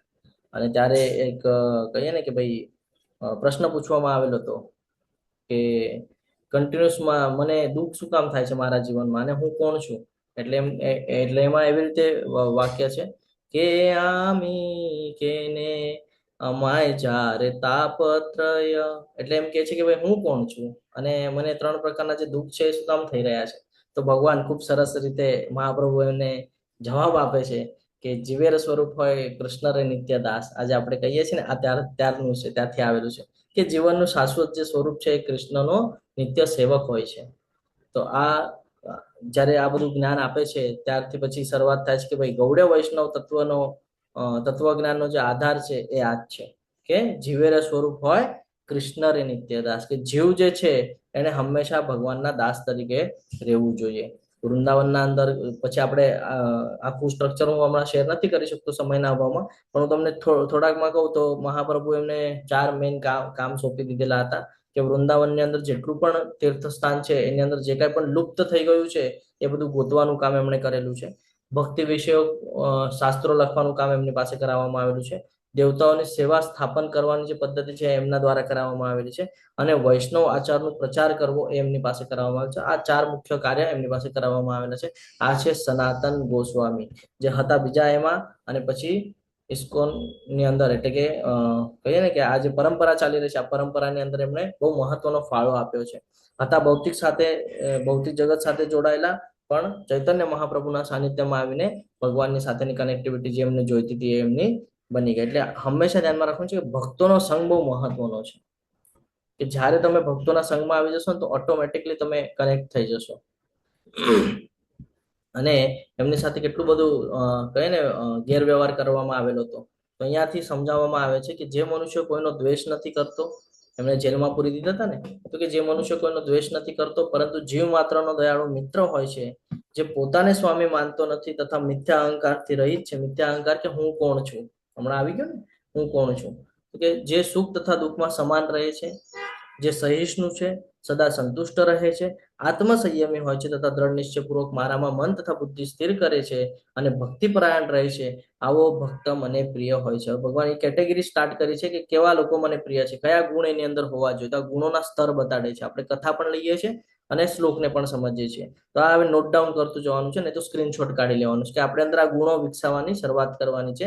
ભગવાનને આવા ગુણો વાળા જે ભક્ત છે એ બહુ પ્રિય હોય છે.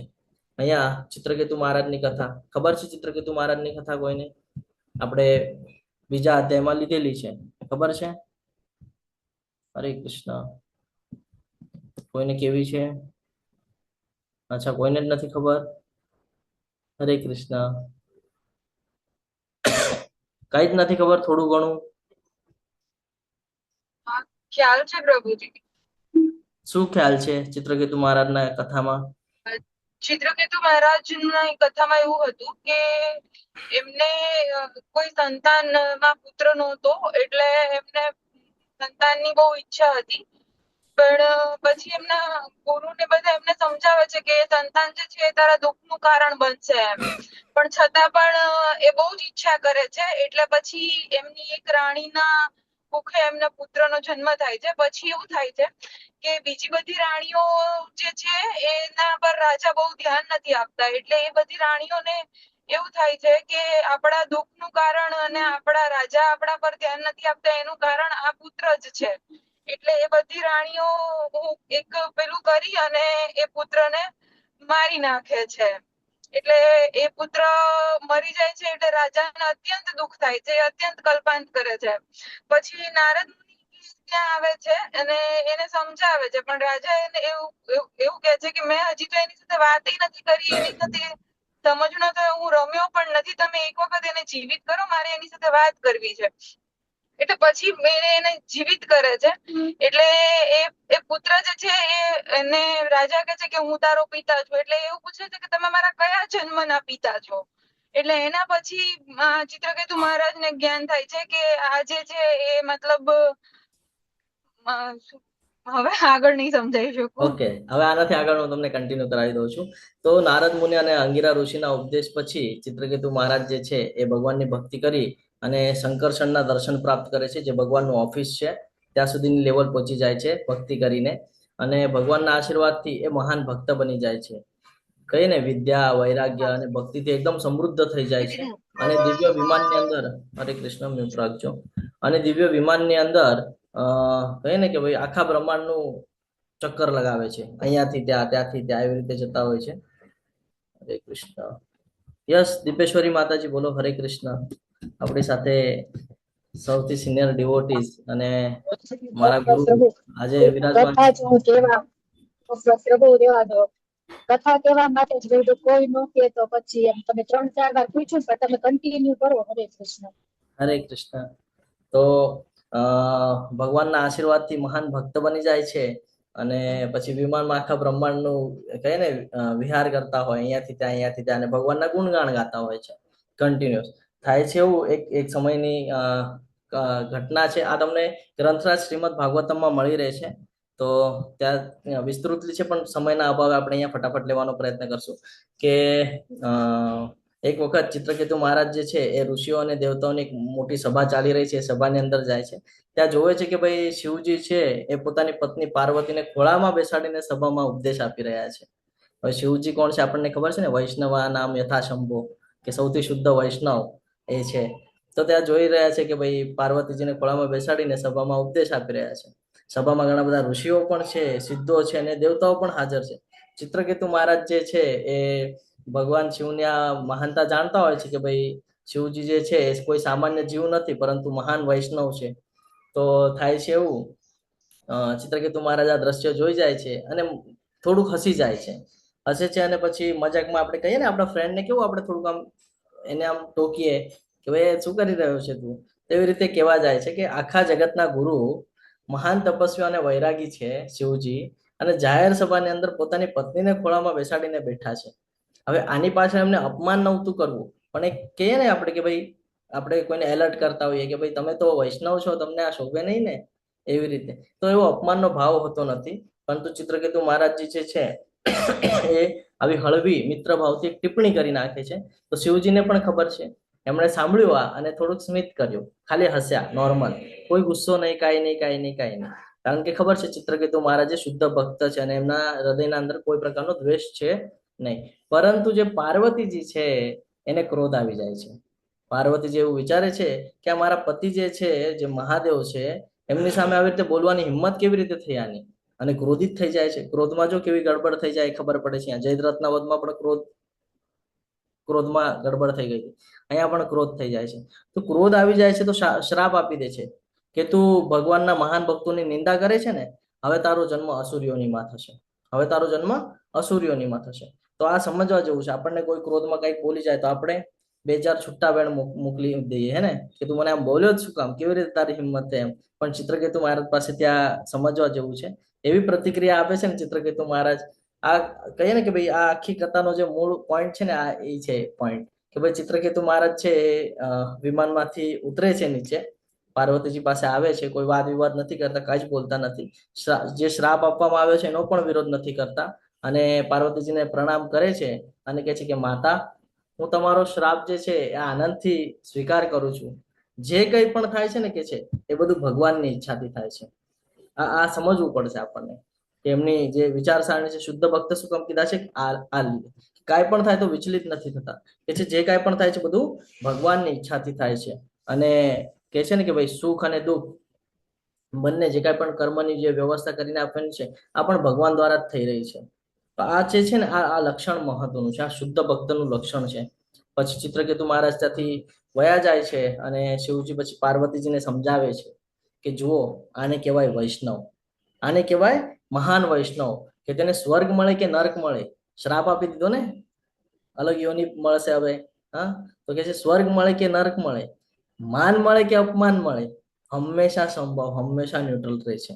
એટલે શિવજી પછી ચિત્રકેતુ મહારાજની ખૂબ પ્રશંસા કરે છે પાર્વતીજી પાસે અને કહે છે કે ભગવાનના શુદ્ધ ભક્ત કોઈથી ડરતા નથી અને કોઈ પ્રત્યે દ્વેષ પણ રાખતા નથી. પછી પાર્વતીજીના શ્રાપથી ચિત્રકેતુ મહારાજનો આગળનો જે જન્મ છે વૃત્તાસુર તરીકે થાય છે. એ વૃત્તાસુરનું જો તમે સ્ટ્રક્ચર સાંભળશો તો તમને ખબર પડશે કે બહારથી જોઈએ તો ભયંકર મોટા અસુર છે, પરંતુ અંદરથી જોઈએ તો મહાન કૃષ્ણ ભક્ત છે. કેમ?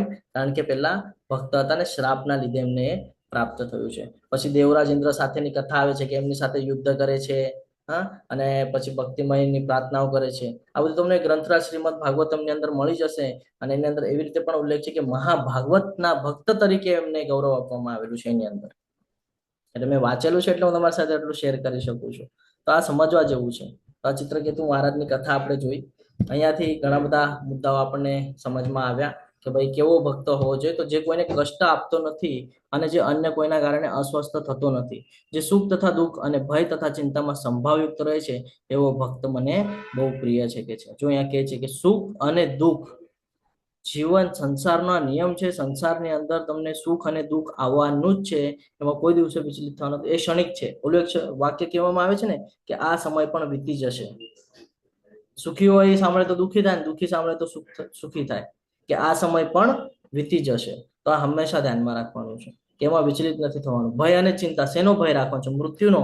જ્યારે કે બીજા અધ્યાયમાં આપણને જ્ઞાન થાય છે કે ભાઈ મૃત્યુ તો આ શરીરનું થવાનું છે, આત્માનું તો કોઈ નાશ થવાનો નથી. ચિંતા શેની કરવાની છે? બધું અહીંયા ભગવાન દ્વારા તો થઈ રહ્યું છે, આપણે તો નિમિત્ત માત્ર છે. આપણે પાછળના અમુક અધ્યાયથી બધું જાણી રહ્યા છીએ છે ને, કે આપણે તો અહીંયા નિમિત્ત માત્ર છે. જેમ અર્જુનને ગઈકાલે કહી દીધું કે ભાઈ તું નહીં યુદ્ધ કરે તો પણ મેં આ બધાને મારી નાખ્યા છે ને, તું નિમિત્ત માત્ર છે, એટલે ઉઠ અને તારું કર્તવ્ય કર્મ કર, યુદ્ધ કર. તો આપણે પણ ઉઠવાનું છે, આપણું કર્તવ્ય કર્મ શું છે જાણવાનું છે ને ભક્તિમાં આપણે આગળ વધવાનું છે. તો આ રીતે અહીંયા આપણને શુદ્ધ ભક્તનું જે એક ગુણ છે એ જોવા મળે છે. સુદામાની કથા આપણને બધાને જ ખબર છે કે ભગવાન અને સુદામા વચ્ચેની જે ફ્રેન્ડશિપ હતી એ કેવી હતી, ખબર છે ને. આના ઉપર વધારે ચર્ચા કરવાની આવશ્યકતા છે? ગુરુકુલમાં બંને મિત્ર હતા, પછી સુદામાજીના જીવનમાં ગરીબી આવી ગઈ. એમની પત્ની એમને કહે છે કે ભાઈ તમે જાઓ તમારા ફ્રેન્ડ પાસે, તો રાજા છે, તમને કંઈક તો મદદ કરશે કરીને. પછી જાય છે તો ખાલી હાથે નથી જતા. પેલા ના પાડે છે જવાની, પછી કહે છે કેમ નથી જતા? તો કે દેવા કાંઈ નથી. પછી ઘરમાં જોવે છે તો થોડા તાંદૂળ હોય છે, હા, તાંદૂળ એક મુઠ્ઠી તાંદૂળ લઈને જાય છે, પછી બાંધીને જાય છે. ભગવાનને મળે પણ છે તો કહેતા નથી કે ભાઈ શેની માટે આવ્યા છે, પણ ભગવાનને તો બધી ખબર હોય છે. પછી ભગવાન એનું ખૂબ સરસ રીતે દ્વારકાની અંદર કહીએ ને કે ભાઈ આવે છે તો એનું સ્વાગત કરે છે. હું આ એટલા માટે ડિટેલ્સમાં નથી લેતો કારણ કે આપણને બધાની કથા ખબર છે. અને પછી કેવી રીતે એ એમને કહીએ ને કે ભાઈ રિપ્લાય આપે છે પોતાના ફ્રેન્ડને વગર કીધે, અને કહે છે કે તું મારી માટે કંઈક તો લાવ્યો હોય, એ વગર તો તું આવીશ નહીં. પછી જે પોટલી છે પોટલી લે છે, ખાવા માંડે છે. તો આ સમજવું પડશે. શું કામ? કારણ કે વ્યક્તિત્વ એવું છે. શું વ્યક્તિત્વ હતું એમની અંદર? તો જે ભક્ત પ્રવૃત્તિઓના સામાન્ય ઘટનાક્રમ પર અવલંબિત રહેતો નથી. એમના જીવનમાં દુઃખ હતું પણ એ ભગવાનને દુઃખ કહેવા માટે આવ્યા કે નહીં, મળવા આવ્યા છે એવો ભાવ હતો એની અંદર, બરોબર. જે પવિત્ર, નિપુણ, ચિંતા રહિત તથા સમસ્ત દુઃખોથી મુક્ત છે અને કોઈ ફળ માટે પ્રયાસ કરતો નથી. ભગવાન પાસે માંગતા નથી એ છેલ્લે સુધી, કે મને કાંઈક જોઈએ છે એની માટે છેલ્લે સુધી નથી કહેતા. અને ભગવાન કહે છે આવો ભક્ત મને પ્રિય છે. તો હંમેશા ધ્યાનમાં રાખવાનું છે કે આપણે પણ કેવી રીતે રહેવાનું છે, ચિંતા રહિત રહેવાનું છે, સમસ્ત દુઃખોથી મુક્ત રહેવાનું છે. દુઃખ તો જીવનમાં આવશે જ, પણ આપણે એને જો કોઈ પણ આપણા ઉપર હાવી ત્યારે થાય જ્યારે આપણે એને ઇન્ટરેસ્ટ આપીએ. ઇન્ટરેસ્ટ ઇન સેન્સ કે કોઈ મને કાંઈ બોલશે, મને પ્રતિક્રિયા જ નહીં આપું તો એ થોડો સમય બોલશે ને પછી બંધ થઈ જશે. સેમ એજ દુઃખ છે. દુઃખ જીવનમાં આવશે, તમે એને જો મહત્વ આપશો તો તમને લાગશે કે હા ભાઈ બહુ દુઃખ છે, પણ તમે જો એને મહત્વ જ નહીં આપો, તમે એને ઇગ્નોર કરશો કે ભાઈ ભગવાનની ઈચ્છાથી થાય છે, જે થાય છે એ જે થાય એ થાય, મારે ભક્તિમાં રહેવાનું છે, તો ત્યારે તમને દુઃખ આવશે ને તો પણ તમને ખબર નહીં પડે કે દુઃખ છે મારા જીવનમાં. અને કોઈ ફળ માટે પ્રયાસ નથી કરતો, હંમેશા બધું ભગવાનને સમર્પિત કરે છે. તો આવો ભક્ત ભગવાનને ખૂબ પ્રિય છે. પ્રહલાદ મહારાજની ઘટના પણ આપણને બધાને ખબર છે, એટલે હું વધારે ડિટેલ્સમાં લેતો નથી. હિરણ્યકશ્યપ અને પ્રહલાદ મહારાજ વચ્ચે ઘણું બધું કહીએ ને કે ભાઈ તર્ક વિતર્ક થઈ રહ્યા હતા. એમની ઈચ્છા હતી કે ભાઈ મારા પુત્રે મારી જ ભક્તિ કરવી જોઈએ, કારણ કે મને કોઈ અસ્ત્ર નહીં, શસ્ત્ર નહીં, કોઈ જ મારી નથી શકવાનું એવું વરદાન બ્રહ્માજી પાસેથી લીધેલું છે. તો અહંકારમાં આવી ગયા હતા છે ને. અને એમની સાથે કેવા કેવા સ્ટ્રક્ચરો કરેલા છે, સાપના વચ્ચે મૂકી દીધેલા હતા, ઉપરથી ફેંકવામાં આવેલા હતા, કેટલું કેટલું કરેલું છે એમની સાથે. તો કેટલું એમને કહે ને કે ભાઈ છેતરવાનું કામ કરેલું છે. ગુરુકુળના અંદર એ ભક્તિ કરતા હતા તો ત્યાં પણ એમને અટકાવવામાં આવ્યા કે ભાઈ ભક્તિ નથી કરવાની, શું શીખે છે શું નહીં. આ કથા આખી બધી કથાઓ મળી રહેશે તમને ગ્રંથરાજ શ્રીમદ ભાગવતમ. વસાવજો, ન હોય તો એની લિંક તમને ચેટ બોક્સની અંદર મૂકી દેવામાં આવશે. જો એની વિસ્તૃત જો માહિતી જોઈતી હોય તો આપણા એડમિન કોહોસ્ટને તમે સંપર્ક કરજો. પણ આ બધું આપણા પાસે હોવું જરૂરી છે, કારણ કે આપણને જે ભૌતિક જગતમાં જ્ઞાન મળે છે ને એ ભૌતિકી પૂરતું મર્યાદિત છે, પરંતુ શાસ્ત્રનું જ્ઞાન છે ને એ આપણો ઉદ્ધાર કરી નાખે છે. અને એકવાર તમે વસાવશો ને તો તમારી પેઢીના પેઢીઓને કામ લાગશે. એટલે ખાલી એ પુસ્તક છે તો પુસ્તક તરીકે નથી લેવાનું, એ સાક્ષાત શ્રી કૃષ્ણ છે, કારણ કે આપણને જીવન શું છે ને એ સમજાવે છે આ બધા માધ્યમથી. એટલે આપણી પાસે હોવી ખૂબ જરૂરી છે, બરાબર છે. તો આ કથા દ્વારા સાની વાત કરી તમે, કયા પુસ્તકની? ગ્રંથરાજ શ્રીમદ ભાગવતમ. સવારે જે ક્લાસ ચાલે છે ને 7 વાગે, એની લિંક પણ મૂકવામાં આવેલી છે. જો કોઈ હજી પણ ઈચ્છા ધરાવતું હોય કે મારે આ બધું જાણવું છે, આ બધી કથાઓ સમજવી છે, સૃષ્ટિનું નિર્માણ ચાલી રહ્યું છે અત્યારે ત્યાં, તો તમે એની માટે પણ તમે જોઈન કરી શકો. કેટલા ભાગમાં આવે? મારે મંગાવી છે, પણ તમે ત્યાંથી સેટ કરી આપો. યસ પ્રભુજી, હું તમને વિક્રમી કૃષ્ણ પ્રભુજીનો નંબર ચેટ બોક્સમાં મુકાવી દઉં છું. એમને સંપર્ક કરજો, એ તમને બધી માહિતી આપી દેશે. તો આ સમજવું જરૂરી છે. સવારે 7 વાગે ક્લાસ ચાલે છે, હજી પણ સમય છે, આપણે જોડાઈ શકીએ છીએ સવારે 7 વાગે. અને એની પણ રેકોર્ડિંગ મળી રહે છે, એવું નથી કે રેકોર્ડિંગ નથી, ત્યાંની પણ રેકોર્ડિંગ આપણને મળી રહે છે. તો સંજોગોવશ કોઈ દિવસે બ્રેક થઈ જાય ક્લાસ તો ચિંતા કરવાની આવશ્યકતા નથી. તો અહીંયા આપણને ખબર પડે છે આ કથા દ્વારા કે જે કોઈ દિવસે હર્ષ પામતો નથી, કે કોઈ દિવસે શોક કરતો નથી, જે પશ્ચાતાપ કરતો નથી, કે કશું ઈચ્છતો નથી, અને જે શુભ તથા અશુભ બંને વસ્તુઓનો પરિત્યાગ કરી દે છે, એવો ભક્ત ભગવાન કે છે મને અત્યંત પ્રિય છે. ખૂબ સરસ રીતે અહીંયા સમજાવે છે. હવે આવે છે કથા ચિત્રકેતુ મહારાજની. ચિત્રકેતુને આપણે અમરીશ મહારાજની. ખૂબ સરસ કથા છે, દુર્વાસા મુનિવાળી કથા છે. ખબર છે? આજે આપણે ગઈકાલે એકાદશી કરીને એવો જ એક પ્રસંગ આવે છે કે આપણે એકાદશી કરીએ તો આપણે 1 દિવસની કરીએ, બરાબર ને? ઘણા બધા લોકો 1 વર્ષની કરતા હશે, છે ને? આખું વર્ષ નહીં કરે. ઘણા બધા લોકો કન્ટિન્યુઅસ કરતા હતા. એની પાછળ સંકલ્પ હોય કે શું કામ કરીએ છીએ, શેની માટે કરીએ છીએ, આ સંકલ્પ હોય. તો અમરીશ મહારાજની આ કથા આ પણ ગ્રંથરાજ શ્રીમદ ભાગવતમની જ છે. એટલે આ ક્યાંય બીજા બુકમાં તમે ગોતશો તો કદાચ તમને નહીં મળે, પણ ગ્રંથરાજ શ્રીમદ ભાગવતમ તમારી પાસે હશે તો તમને આ મળી જશે. તો અહીંયા પણ ખબર પડે છે કે ભક્તની મહિમા, જે ભગવાનની જે કહીએ ને કે આપણે એક ભક્ત વત્સલતાનું જે ઉદાહરણ એ અહીંયા આપણને નજરે ચડે છે કે કેવું હોવું જોઈએ, કેવી સિચ્યુએશનમાં કેવી રીતે આપણે ફેસ કરીએ છીએ ને. અમરીશ મહારાજ જે છે આખા સમગ્ર પૃથ્વીના સમ્રાટ છે, અને એમ કન્ટિન્યુઅસ ભગવાનને એમાં સમર્પિત રાખે છે પોતાને, કે કન્ટિન્યુઅસ ભગવાનનું સ્મરણ કરે, એમના જ ગુણગાન ગાય, કાંઈ સાંભળવું હોય તો એમનું સાંભળે, જોવું હોય તો એમના જ દર્શન કરે, અને કાંઈ સેવા કરવાની હોય તો એમની સેવામાં સદા મગ્ન રહે. તો એ થાય છે એવું કે એકાદશીના વ્રતનું કે નિયમથી પાલન કરતા. આપણે તો નિયમ પણ તોડી નાખતા હોઈએ છીએ. એકાદશીના વ્રતના નિયમ છે, તો કે નિયમથી પાલન કરતા.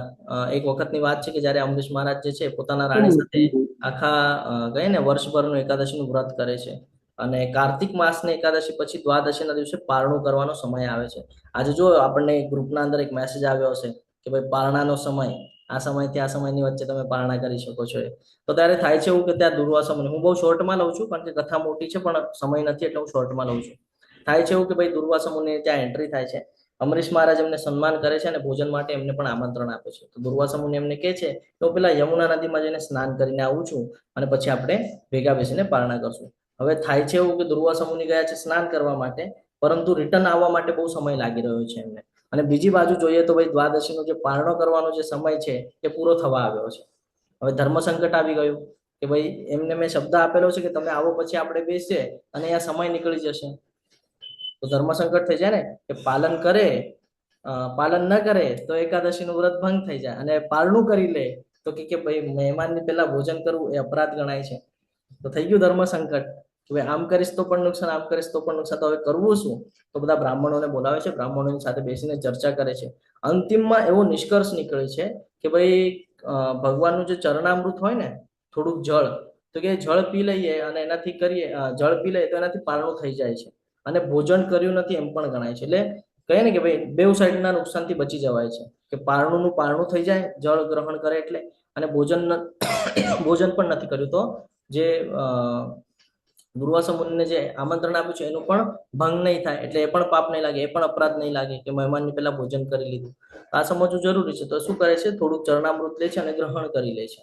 દુર્વાસા મુનિ જે આવે છે થોડાક સમય પછી ત્યાંથી આવે છે, તો હવે એમની પાસે તો યોગ શક્તિ છે, યોગ શક્તિના બળે બધું જોઈ લે છે શું છે શું નહીં. તો ખબર પડે છે કે અમરીશ મહારાજે પારણું કરી લીધું છે. ક્રોધિત થઈ જાય છે દુર્વાસા મુનિ, સૌથી હાઈ પાવરના ક્રોધિત વ્યક્તિ છે ને, ઋષિ સૌથી ક્રોધિત, બધા એમનાથી ડરે. કેમ? કાંઈ બોલે એટલે સીધું જળ લઈને સીધું સ્વાહા કરી નાખે, તો બધા ડરે એનાથી.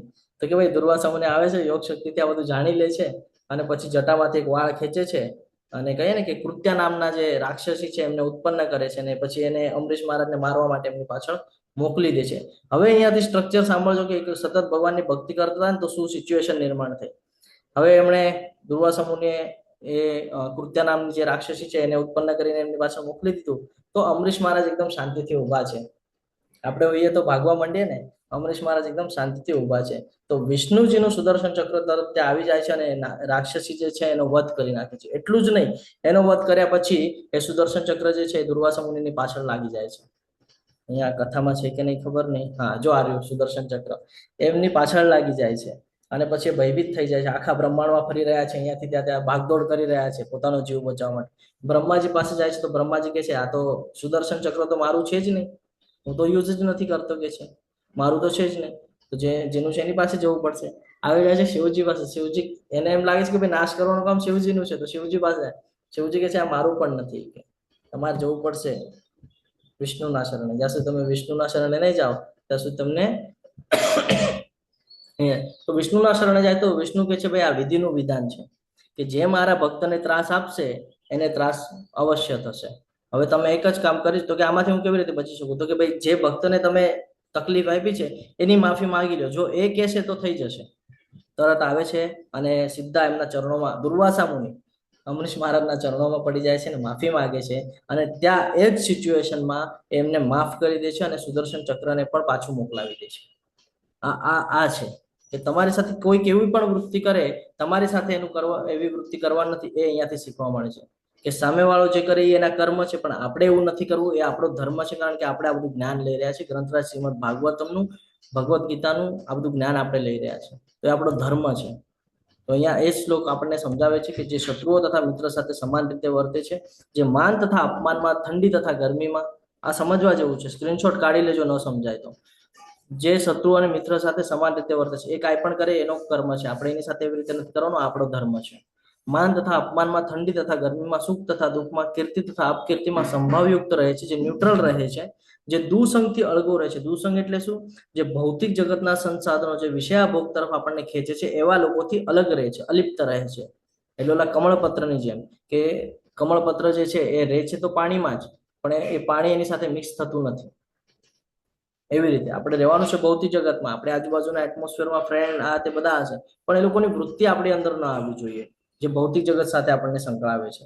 તો એવા દુસંગથી જે અળગો રહે છે, જે સદા મૌન ધારણ કરે છે, મૌન ધારણ કરવું પણ જરૂરી છે, કારણ ક્રોધમાં આવા બધા કર્મ થઈ જાય છે. જયદ્રથના વધની જે કથા છે એ પણ ક્રોધના લીધે થયું હતું.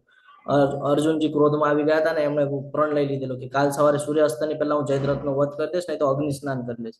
એ તો ભગવાન કૃષ્ણ હતા એટલે બચી ગયા, ને તો અગ્નિ સ્નાનની તૈયારીઓ પણ થઈ ગઈ હતી. તો જે સદા મૌન રહે છે તથા મળે તે વસ્તુથી સંતુષ્ટ રહે છે, જે છે એમાં સંતુષ્ટ રહેવાનું છે, કારણ કે બધું ભગવાનની કૃપાથી આપણને મળે છે. અને આપણે જયારે એના લાયક થઈ જાય છે તો ભગવાન બધું આપણને પ્રોવાઈડ કરે છે ને. તો જે મળે છે એનાથી સંતુષ્ટ રહે છે, જે નિવાસ માટે ઘરની પરવા કરતો નથી, કારણ કે ભગવાને બધાની વ્યવસ્થા કરીને આપેલી છે. પશુ પ્રાણી પક્ષી જે કાંઈ પણ છે બધાની વ્યવસ્થા કરીને આપેલી છે ને. ક્યારેક કોઈ મનુષ્ય દ્વારા ખાવાનું મૂકવામાં આવે છે, શું કામ? એને એમ લાગે છે કે ભાઈ હું મૂકું છું. ભગવાન તમને પ્રેરણા આપે છે ત્યારે તમે મૂકી શકો છો. આ સમજવું પડશે. તો જે જ્ઞાનમાં દ્રઢ રહે છે અને ભક્તિમાં સંલગ્ન રહે છે, આવો મનુષ્ય ભગવાનને પ્રિય છે.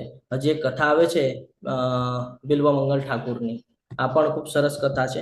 આપણે એક શોર્ટમાં લઈએ અને પછી આપણે કન્ક્લુડ કરીશું. થોડો વધારે સમય લઈ રહ્યો છે એની માટે હું ક્ષમા પ્રાર્થી છું, પણ આ કથા સમજવી જરૂરી છે, એનાથી આપણને આ ગુણો સમજમાં આવે છે. બિલ્વ મંગલ ઠાકુરની જે કથા છે એ કહીએ ને કે પ્રેરણાદાયી કથા છે આપણ, કે ભક્તિમાં કેવી રીતે પરિવર્તન આવે છે. શરૂઆતમાં એ પણ આપણે જેમ ભૌતિક જગતમાં અટકાયેલા હતા, પછી ધીરે ધીરે કૃષ્ણના કહીએ ને કે મહાન ભક્ત બની ગયા. તો એનું જે પ્રારંભિક જીવનની જો આપણે વાત કરીએ, એટલે શરૂઆતી જીવનની જો આપણે એની વાત કરીએ તો બહુ મોટા વિદ્વાન બ્રાહ્મણ છે. બ્રાહ્મણ કુટુંબના અંદર જન્મ લીધો છે, શાસ્ત્રોના જ્ઞાતા છે, શાસ્ત્ર જાણે છે, બરાબર. પણ થાય છે એવું કે એક વેશ્યા એટલે કે ગણિકા એના પ્રત્યે એને આસક્તિ થઈ જાય છે, અને એ ગણિકાનું નામ છે ચિંતામણી. બરાબર. આ બધું તમને ત્યાં મળી રહે છે, એટલે હું તમને કહું છું કે ચિંતા કરતા નહીં. અહીંયા એવું થાય તમને કે પ્રભુજી અડધું અડધું કીધું, તો એવું સમજતા નહીં, ડિટેલ્સમાં તમને મળી જશે. થાય છે એવું કે એટલું બધું આસક્તિ થઈ જાય છે એમને જોઈને કે કન્ટિન્યુઅસ એનું જ ચિંતન કરે. ઓલું છે ને ધ્યાયતો વિષયાન પુંસ સંગસ્તે સુપજાયત, એવું કે એનો જ વિચાર કર્યા કરે. અને એક દિવસ થાય છે એવું કે એમના પિતાનું શ્રાદ્ધ હોય છે. શ્રાદ્ધ પૂરું થાય છે એના પછી એનું મન જે છે એ ચિંતામણીને મળવા માટે ઉતાવળું થતું હોય છે. જાય છે મળવા માટે, તો ભારે વરસાદ ચાલી રહ્યો છે અને નદી છે, નદી પાર કરવાની છે. તો વરસાદ ચાલુ છે, માઇન્ડમાં એનું ચિંતન ચાલુ છે, એ ચિંતામણીનું ચિંતન કરી રહ્યા છે અને જઈ રહ્યા છે. તો નદીમાં પૂર આવેલું છે, તો એક જગ્યાએથી બીજી જગ્યાએ એમને જવાનું છે. તો એટલા બધા એમના આસક્તિમાં છે કે નદી પાર કરે છે તો એમને એમ લાગે છે કે એક લાકડાને પકડીને હું નદી પાર કરી રહ્યો છું, પણ એ અસલમાં જોવા જાય તો લાકડું નથી હોતું, એ ડેડ બોડી હોય છે ને. એ ડેડ બોડી હોય છે, કોઈનો મૃતદેહ હોય છે, એને પકડીને જાય છે. એમ લાગે છે કે ભાઈ લાકડું છે. એટલા બધા આસક્તિમાં છે, એટલા બધા એના વિચારમાં મગ્ન છે. આપણે પણ આવા ભૂલ કરીએ છીએ. સમજાવું છું લાસ્ટમાં શું ભૂલ કરીએ છીએ. તો થાય છે એવું, પછી આગળ જાય છે તો ભાઈ એનું જે મહેલ છે એમાં ચડવાનું છે. તો ચડવા માટે રસ્સીનો ઉપયોગ કરે છે. એને લાગે છે કે ભાઈ દિવાલ ચડવા માટે હું જે રસ્સી જે દોરડું વાપરું છું એ દોરડું છે, પણ રિયલમાં એ દોરડું નથી હોતું, એ જીવંત સાપ હોય છે. એટલા બધા આસક્ત છે.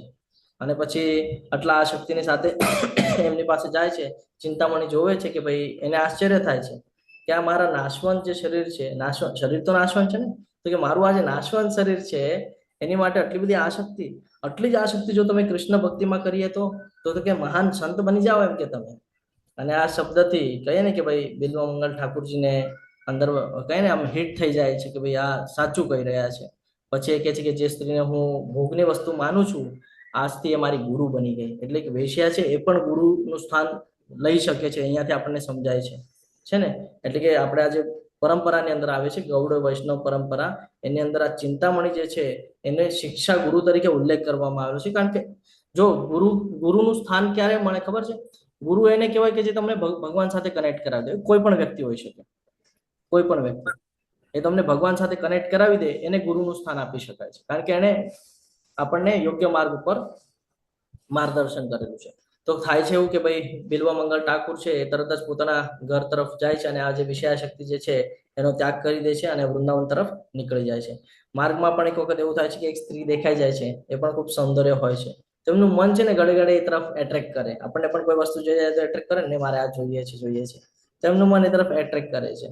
ત્યારે શું કરે છે? એ કહે છે કે ભાઈ આ બધું થાય છે એના લીધે છે, ધ્યાયતો વિષયાન પુંસ, આંખના લીધે થઈ રહ્યું છે, બરાબર ને. તો એ શું કરે છે? પોતાની આંખ છે એને ફોડી નાખે છે. અને આંખ જયારે ફોડી નાખે છે તો એ અંધ બની જાય છે કે ભાઈ હું જોઈશ તો હું એમાં અટકાઈશ ને, મારે જોવું જ નથી. તો એ પોતાની આંખને ફોડી નાખે છે અને પછી અંધ બની જાય છે અને વૃંદાવનમાં નીકળી જાય છે. તો કહે ને કે ભાઈ ત્યાં અલગ અલગ લોકો એને આંધળો સમજીને મદદ કરતા હોય છે. એક દિવસ બિલ્વ મંગલ ઠાકુર જે છે એ જતા હોય છે ને ત્યાં એક સુંદર ગોપ બાળક હોય છે, જે નાનું બાળક હોય ને એને, તો એને માર્ગ બતાડે છે કે ભાઈ તમે અંધ છો તો ચલો હું તમને હેલ્પ કરી દઉં, અહીંયાથી ત્યાં જાઉં છું. એમને ભોજન આપે, પ્રસાદ આપે, મદદ કરે. તો ધીરે ધીરે એને કહે ને ભાઈ, એ પૂછે છે ને કે ભાઈ તું કોણ છે? તારા સ્પર્શથી એમ કે મારું હૃદય જે છે આનંદથી ભરાઈ જાય છે. તું કોણ છે? તો છોકરો જે છે હાથ છોડી દે છે એનો અને ભાગવા માંડે છે. ત્યારે એક કહે ને બિલ્વમંગલ ઠાકુરનો જે પ્રસિદ્ધ એક શ્લોક છે, મને એટલો બધો યાદ નથી પણ જે યાદ છે હું તમારી સાથે શેર કરું છું કે હે કૃષ્ણ, તમે મારા હૃદયમાંથી છટકી શકો છો, પરંતુ મારા હૃદયમાંથી ક્યારેય નથી, સોરી, તમે મારા હાથમાંથી છટકી શકો છો, પરંતુ તમે મારા હૃદયમાંથી ક્યારેય છટકી નથી શકતા કે છે. ત્યારે એમને સમજાય છે કે ભાઈ એ સ્વયં કૃષ્ણ ભગવાન હતા, જેમનો હાથ પકડીને એમને લઈ જાય છે. તો આ કૃષ્ણ કર્ણામૃત જે વૃંદાવનમાં રહીને કહીએ ને કે આપણે ભાઈ એમના જે અદ્ભુત ગ્રંથ લખવામાં આવ્યો એ ત્યારે લખવામાં આવ્યો, અને આ ગ્રંથની અંદર ભગવાન શ્રી કૃષ્ણના રૂપ છે, વેણુનાથ છે, લીલા છે, માધુર્યનું રૂપ છે, આ બધું અત્યંત ભાવપૂર્ણક એમાં વર્ણન કરવામાં આવેલું છે. અને આ ગ્રંથ જે છે કહે ને બહુ પ્રિય થઈ ગયો છે. દક્ષિણ ભારતની જ્યારે યાત્રા કરીએ તો એમાં આપણને ખબર પડે, ત્યારે આપણને સમજાવવામાં આવે કે આ ગ્રંથ અહીંયા થયો છે, એવી રીતે આપણને સમજાવવામાં. એટલે યાત્રા કરવી પણ બહુ જરૂરી છે ભક્તોની સાથે. ઘણો બધો આપણને આવો ઓપોર્ચ્યુનિટી મળતી હોય છે. અત્યારે પણ યાત્રાનું શેડ્યુલ આવેલું છે આપણને. ઇસ્કોન કુલાઈ મેંગલુરની યાત્રા છે, ત્યાં પણ આપણે ભક્તો સાથે જઈ શકીએ છીએ. તો આ સમજવું જરૂરી છે. અને અહીંયાથી કયા ગુણ આપણને જોવા મળ્યા તો કે જેઓ આ ભક્તિ યોગના અવિનાશી પંથનું અનુસરણ કરે છે. ભક્તિ યોગના અવિનાશી પંથનું અનુસરણ ક્યારે થાય? ભક્તોના સંગમાં આવે તો થાય. એ વગર આપણે એકલા કેટલું પણ પ્રયત્ન કરી લેશું, કોઈ દિવસ આપણે ભક્તિમાં આગળ નહીં આવી શકીએ. પરંતુ જો ભક્તોના સંગમાં આવશું તો આપણને ધીરે ધીરે એનું જ્ઞાન મળતું રહે છે. અને મને પોતાનું સર્વોપરી ધ્યેય માની શ્રદ્ધાપૂર્વક પૂર્ણ રીતે મારામાં પરાયણ રહે છે. એટલે કે ધ્યેય શું હોવું જોઈએ? અર્જુનનું જેનું ધ્યેય શું હતું? તો એ પક્ષીની આંખ વિંધવાની છે, આ એનું ધ્યેય હતું. એ રીતે આપણું મનુષ્યનું ધ્યેય શું હોવું જોઈએ? કે ભાઈ ભગવાનની ભક્તિ.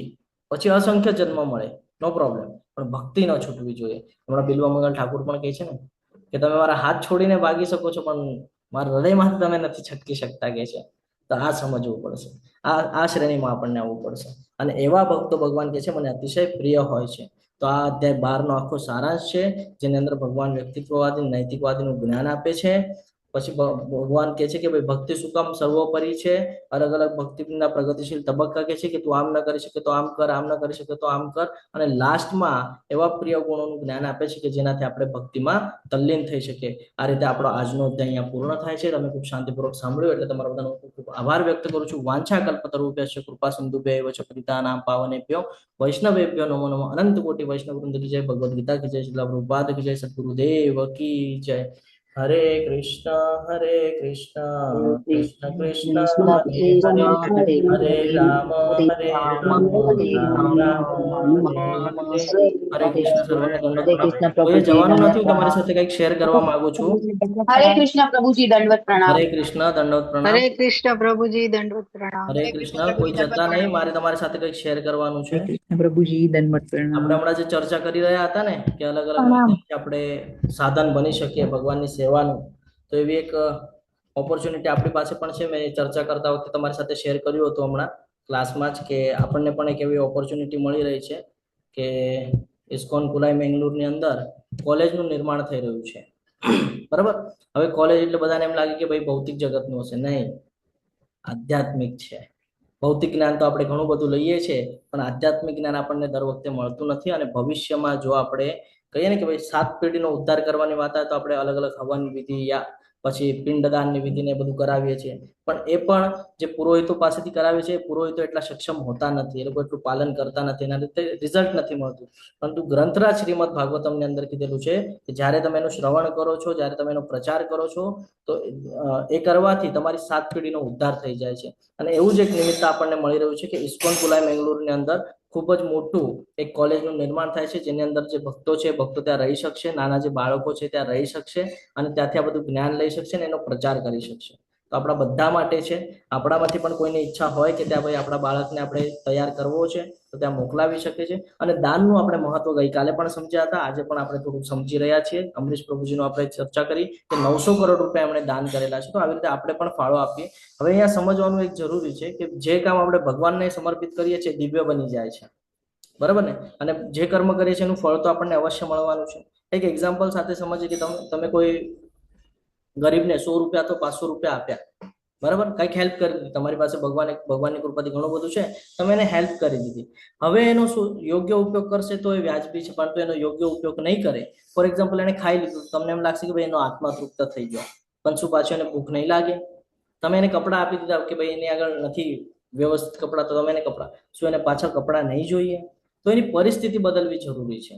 એને આપવાનું એવું છે કે જેનાથી એની પરિસ્થિતિ બદલાય. તો પરિસ્થિતિ બદલવા માટે શું મહત્વનું છે? તો કે જ્ઞાન. જ્ઞાન ક્યાંથી મળે? તો કે આવા બધા માધ્યમથી.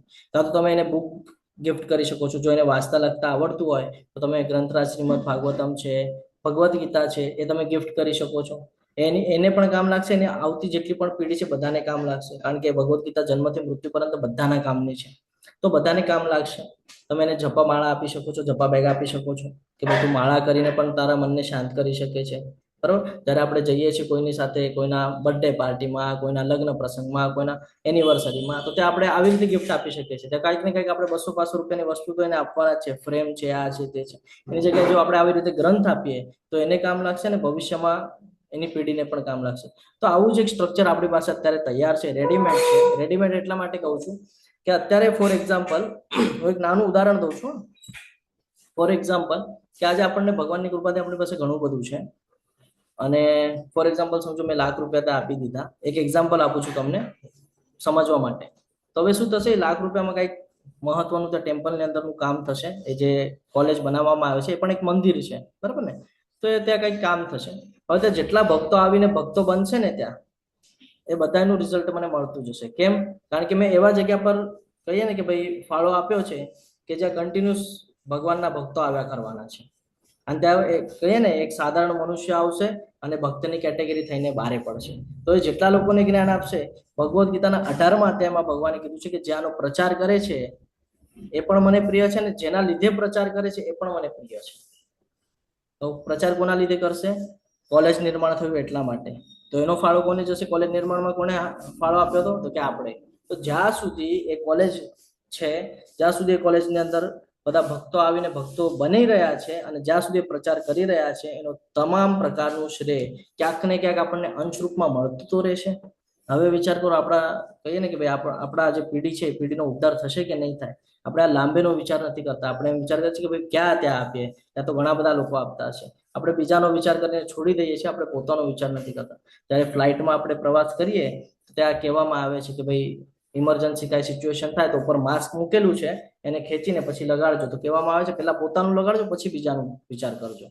તો અહીંયા પણ આપણે પહેલા પોતાનો વિચાર કરવાનો છે, પછી બીજાનું તર્ક વિતર્ક કરવાના છે. અને ભગવાને કીધું ને કે જે આવા તર્ક વિતર્ક કરે છે એની કરતા જે પોતાનો વિચાર કરે છે કે મારે ભગવાનની સાથે કેવી રીતે કનેક્ટિવિટી બનાવવાની છે, એ વધારે પ્રિય છે ભગવાનને. તો શ્રી શ્રી રાધા ગોવિંદા મંદિર ઇસ્કોન કુલાઈ મેંગલોર તરફથી ખૂબ સરસ એવું કોલેજનું નિર્માણ થઈ રહ્યું છે.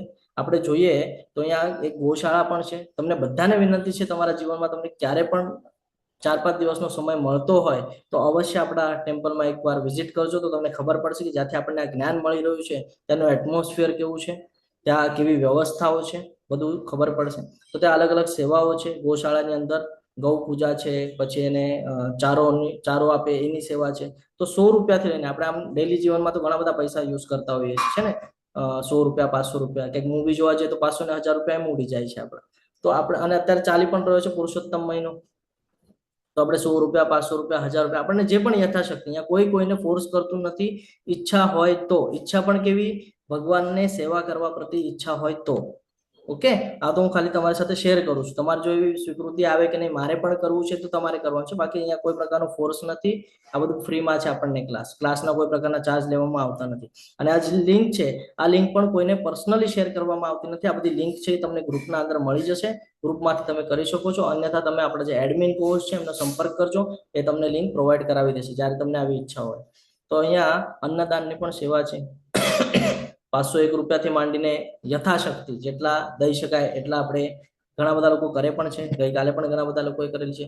સુદામાની સેવા છે, જેની અંદર મત્સ્ય સુદામા સેવા, જે ઘણા બધા લોકો આપે છે. આપણે એમાં જે શશી માતાજીને લોકો છે, લોકો ડાયરેક્ટ યરલી આપી રહ્યા છે આ સેવા. મત્સ્ય સુદામા સેવા છે, કુર્મા સુદામા સેવા છે, વરા સુદામા સેવા છે, વામન સુદામા સેવા છે, નરસિંહ સુદામા સેવા છે. આવી અલગ અલગ સેવાઓ છે જે પર મંથની સેવાઓ છે, આપણે આપી શકીએ છીએ. દર મહિને આપણે 500 રૂપિયા આમ ઉડાડી નાખીએ છીએ, પણ 500 રૂપિયા જો આપણે ભગવાનની સેવામાં લગાડશું તો આપણું ધન જે છે એ પણ શુદ્ધ થાય છે, લક્ષ્મી પણ શુદ્ધ થાય છે. કારણ કે શાસ્ત્રમાં વર્ણન છે કે 50% ભાગ આપવો જોઈએ, પણ અમુક શાસ્ત્રમાં એમ પણ વર્ણન છે કે ન થાય તો 10% ભાગ તો પણ આપણે આપવો જોઈએ. હવે આપણું ઇન્કમ એટલું તો હશે જ કે આપણે 500 રૂપિયા સેવામાં આપી શકીએ. આ ખાલી હું તમને તમારી સાથે શેર કરું છું. એક પ્રોજેક્ટ છે, ખૂબ સરસ રીતે કોલેજ બની રહ્યું છે. અહીંયા છે જો ભગવદ્ ગીતા રેસિડેન્શિયલ કોલેજ, ખૂબ સરસ એવું કોલેજ બની રહ્યું છે. એની અંદર બધા ક્લાસરૂમ બનાવવામાં આવશે, સેમિનાર હોલ હશે, લાઇબ્રેરી હશે, કિચન હશે, ઓફિસ એરિયા હશે. એટલે તમે ત્યાં એકવાર ગયા તો ત્યાં એ જે કોઈ પણ કહે ને બાળક ત્યાં જશે તો એને ત્યાં રહેવાની પણ વ્યવસ્થા છે, પ્રસાદીની પણ વ્યવસ્થા છે, જ્ઞાન લેવાની પણ વ્યવસ્થા છે. એટલે આપણે કહીએ ને કે એકવાર ત્યાં મોકલ્યો એટલે પરફેક્ટ તૈયાર થઈને જ આપણી પાસે આવશે. તો આવી રીતે જ્યારે આપણા કહીએ ને કે નાના બાળકોને થોડી આદત પણ પાડવી જોઈએ, શાસ્ત્રોનું જ્ઞાન હોવું જરૂરી છે. તો જ્યારે રજાઓ આવે, હમણાં દિવાળીની પણ રજાઓ આવશે, ઉનાળાની રજાઓ આવે છે, આવા સમયે તમે એમને ત્યાં મૂકી શકો છો કે ભાઈ 15 દિવસ, મહિનો, અથવા તો તમને એવું લાગે કે ભાઈ હજી સ્કૂલમાં નથી જતો, નાનો છો, તો તમે એની સાથે જઈને ત્યાં રહી શકો છો ને આ બધું કરી શકો છો. આ બહુ મહત્વનું છે. તો ઘણી બધી સેવાઓ છે અહીંયા, એની ઘણી બધી અહીંયા લિંક્સ છે. આ બધી લિંક તમારી સાથે પ્રોવાઈડ કરવામાં આવશે. આપણો જે ગ્રુપ છે જેની અંદર તમને ક્લાસની લિંક મળે છે, એ લિંકના અંદર તમને બધી લિંક પ્રોવાઈડ કરવામાં આવશે. જેની પણ ઈચ્છા હોય, યથાશક્તિ કોઈને ફોર્સ કરવામાં આવી રહ્યું નથી. આ તો એક ચર્ચાનો વિષય છે, એટલે હું તમારી સાથે ચર્ચા કરું છું કે આવી રીતે ઘણા બધા લોકો કરે છે, આપણે પણ કરવું જોઈએ. કારણ કે આ બધું જે કાંઈ પણ મળે છે આ બધું ભગવાનની કૃપાથી મળે છે. આપણે યજ્ઞ ચક્રના સમયે જોયું છે કે જે કાંઈ પણ થાય છે બધું ભગવાનની દયાથી થાય છે, ભગવાનની કૃપાથી થાય છે. તો આપણે પણ એ ફાળો આપવો જરૂરી છે. આ સાથે હું વિરામ લઉં છું. આશા રાખું છું કે તમને આ બંને પોઈન્ટ સમજાણા હશે અને તમે પણ આમાં કંઈક ને કંઈક કહીએ ને કે સેવાનો ભાવ રાખશો. એ રીતે આપણે અહીંયા કન્ક્લુડ કરીએ છીએ. કોઈને કંઈ ક્વેશ્ચન આન્સર હોય તો આપણે લઈ શકીએ છીએ. હરે કૃષ્ણ.